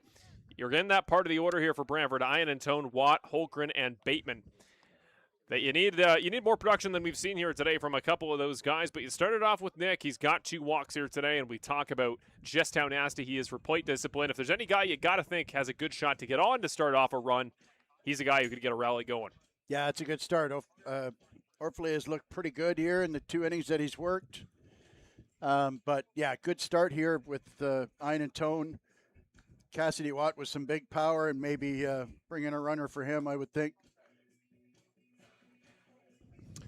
And I think the thing I want to see here, if you're a London Majors fan, you kind of don't want to get caught a step behind here again. I know you're up quite a bit more than you were last time you came in, when they looked like they had pretty much shut the door, and then that big 6th inning happens, right? Remember, it's Perez on the mound. He looked untouchable, and then he just starts throwing meatballs. A single to Black, a double to Ortega, a single to Holick. He gets in a rhythm there and just allows hit after hit. And then there's nobody ready. London thinks, he can get through the inning. He's comfortable, plenty of margin. And then very quickly, you suddenly realize you need a reliever urgently. I think the London Majors fans out there want to make sure somebody is ready if this starts to go back Brantford's way. But you got to think Orfley's got a pretty good amount of room for error. Well, I tell you what, it's interesting that if you look out to right field, who's warming up the right fielder? And you can always tell who it is with those yellow shoes. Skylar Janice warming up the right fielder. So maybe that's how he gets himself loose to start his warm-up. I don't know. So Jaden Babiak out of the game there on defense. Ryder Hancock is now the man out there on the D side in the left. Ian and Tone, Watt, Holgren, the next 3 for Brantford. And the sun is peaked out here. One would think that A.J. Carosis will hit for Bateman. I'm pretty sure that was the switch that was made in the 8th. Swing and a miss. I believe you're right. Yeah, Cantor slides over to second. Carosis comes in for Bateman. So he would hit there as the 4th man up, and he had a pretty massive bomb here at home a week and a half ago. Yeah, he did. 0-1. That one put right back past Orfley. His 3rd inning of appearance starts with an Ian Antone single. His first hit of the day, but the 3rd time he's been on first base. And a real rarity to see him swing at each of the first 2 pitches. So here is Cass, the catcher. He's been a piece of a lot of big moments. Often I find Cass is the man right before the big moment. Often he gets on base by legging it a throw to first, and then the magic happens here behind him. Would love to see him do a little magic himself with the bat. He's got a man on in front, is Ian Antone. He's got a man with a powerful swing behind in Holgren. That one is chopped, bounced, and just barely hooks left of the 3rd base bag. There's that Baltimore chop we see here in Brantford so often. That would have gone right over top the 3rd baseman's head. But Cassidy was unable to keep it fair. And we do see the man with the yellow shoes loosening up over there just in case Orfley needs some help closing this game off. You would have to think if it gets into a save situation that Roop would use Skylar Janice without any hesitation. Oh. now, now, I hope that came through on the camera because Cassidy Watt thinking to himself, now why did I get out of the way of that pitch? That was a great expression. And if you know Cassidy like we know Cassidy, you know that he'll be calling himself all kinds of foul names. Turns on that one, sends it foul into the 3rd base fence. For those that didn't see it, it was a pretty slow slider inside. He dekes around it to let it go behind him, and then immediately had to look up to the sky of, my goodness, why didn't I stand in? I could have just turned toward the umpire and let that one hit me right in the right cheek. He got hit low earlier on defense. I can understand being a little skittish. 1-2, man on first. Drops in, Watt puts it back up through the infield. The Red Sox have got to Orfley. That's another single in the bottom of the 9th. He's going to feel a lot better about not letting that ball hit him now. It's even better for him as a base hit. And here comes Roop. What did I say, London fans? You got to have a backup plan when you play Brantford. He's not even in a save situation, which is the irony here is that I would have thought maybe he waited till it was an actual save situation because Orfley would have got credit for a save with 3 innings of work. Well, the London bus driver can take the keys back out of the ignition. This one is not over. But here comes Skylar Janice, which is the CBL version of, yeah, maybe it is over. We shall see. You know what? We talked all the virtues of Jorge de la Cruz, and he went out and gave up 4 runs. So if one stud or horse can get hit hard, who knows? Maybe it works the other way too. It's the beauty of this game, man. You just never know about baseball until you actually get it done. And this is not going to be It's not Janice. Skylar Janice. This is Kale Casey. Or Casey, pardon me. So Now Janice is warming up. yeah, you got to think he's going to be kind of the stopgap there. But you see, I thought that was quick, to be honest with you, because he was out, like I said, he was out there warming up the right fielder. So I knew he was loose, but he certainly wasn't hot. I didn't know Skylar Janice could get.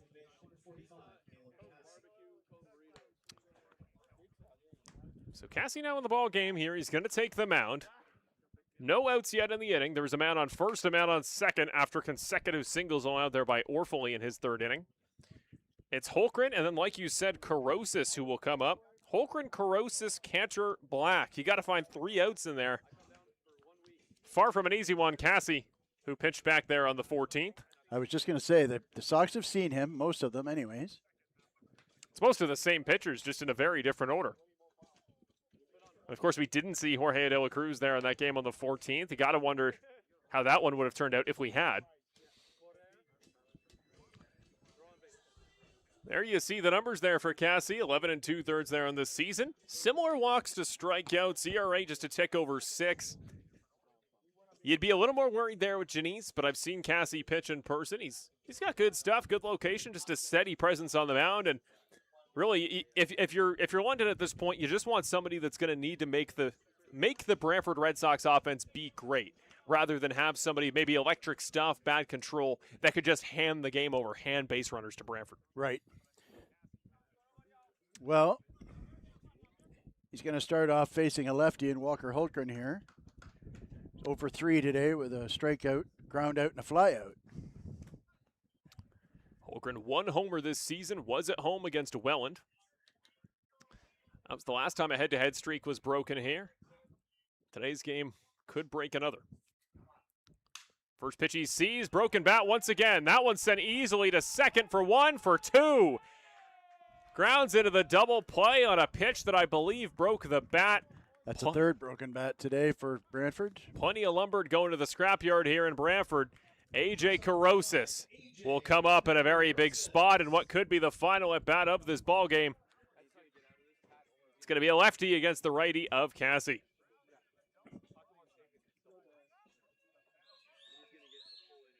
So the 4-6-3 there to Holgren. Brings up Carosis, who swings underneath one. Remember, this ball game looked all London early, all Brantford in the middle. London snatched control back here late. Not sure what's going on. Bit of a discussion here.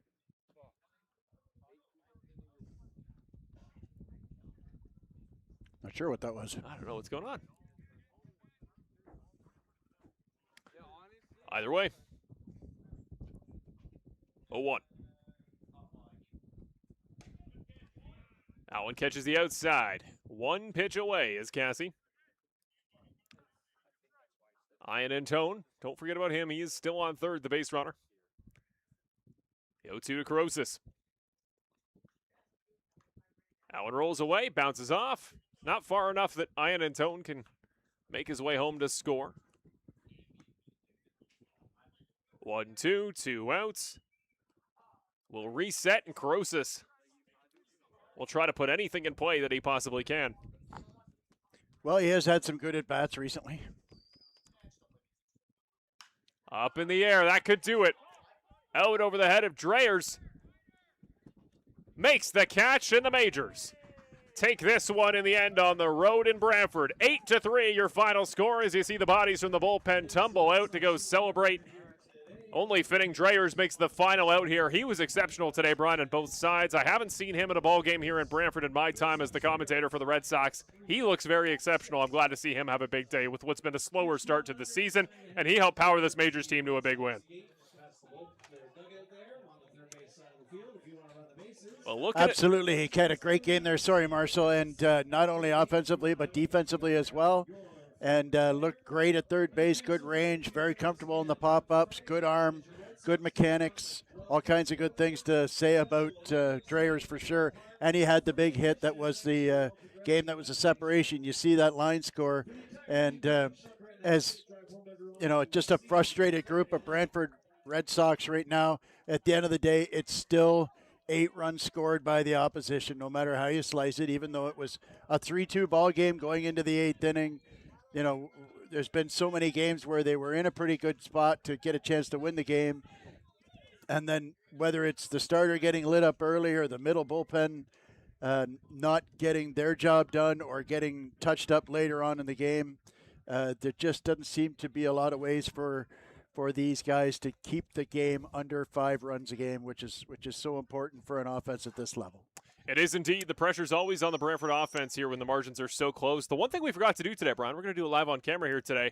I got the sheet here for you. Brian's Popeye's player of the game. We were so caught up in that big 8th inning.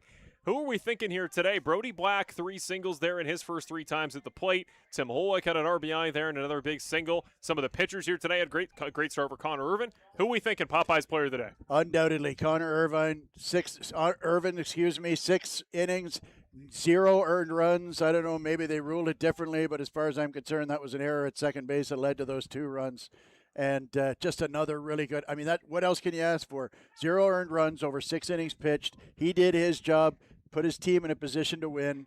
And not only that, but he was quick about it too. He didn't. I don't think he walked 1 batter or didn't walk any batters. Walked 1 batter, I think, at the end. But if he did walk 1, it was only 1. Just 1. Yep. Yep. And so he throws strikes and gets the ball put into play. The defense was playing very well behind him, other than the one play by Bateman. And so, yeah, 100% it is Connor Irvin as the player of the game today. Well, that's going to do it here for Brantford Red Sox CBL Baseball, whether you're watching us on YouTube or CBL TV or, of course, Rogers TV Game of the Week. Again, we thank you for watching wherever you're from. If you're a London fan out there watching, we thank you for joining us. Lots of options for your Saturday of entertainment. We really appreciate you joining us and supporting your majors. Very quickly, want to thank our sponsors here that make the entire Red Sox broadcast possible wherever you're watching us from. Let's start, first of all, Mr. Lubin Tires, of course, as always, our title partner here. That they do everything here from the game day side to the broadcast. They are a huge piece of why Brantford Red Sox baseball is happening in 2026. I want to thank Montana's Barbecue and Bar. I made another trip. I'm becoming addicted there, Brian. I feel like I'm there each and every other night. Taco Tuesday, $5 tacos on Tuesday. Get out there. And it's, of course, Popeye's Supplements for our Popeye's player of the game and for being the official supplement provider of the Brantford Red Sox. Finally, the Terry Summerhays team on behalf of RE/MAX Realtors. Don't forget there as well, Game Ready Training, the beautiful facility here in Brantford, and they have done an excellent job. We've talked about the player development all the way through the season. There are so many players that each time they go, they do those 4 hours of training. They take these long weeks, even when we don't have games, and they put in great hours there at the facility. You can use it, too, for personal use, collegiate players, training programs. Check out Game Ready Training. Also, check out Brantford Red Sox summer camps. I believe 3 more weeks left. If you were a young one and is looking to get involved in baseball, you want to be around the park to spend your summer afternoons. It's been hot, but it's been beautiful weather. Check out Brantford Red Sox summer camps, a way to do that. Once again, I want to thank Ryan Kennedy out there on first base, my man Brandon up here in the director's booth, Brian Hawley alongside me. I have been Marshall Crocker saying thanks very much for watching as the London Majors take the 8-3 victory to move to 20-10. The Red Sox drop this one to move to 9-18. We will see you back here later this week on Friday when we're back here at home in Brantford. Thanks very much for joining us. Have a great rest of your weekend, and we will see you all very soon.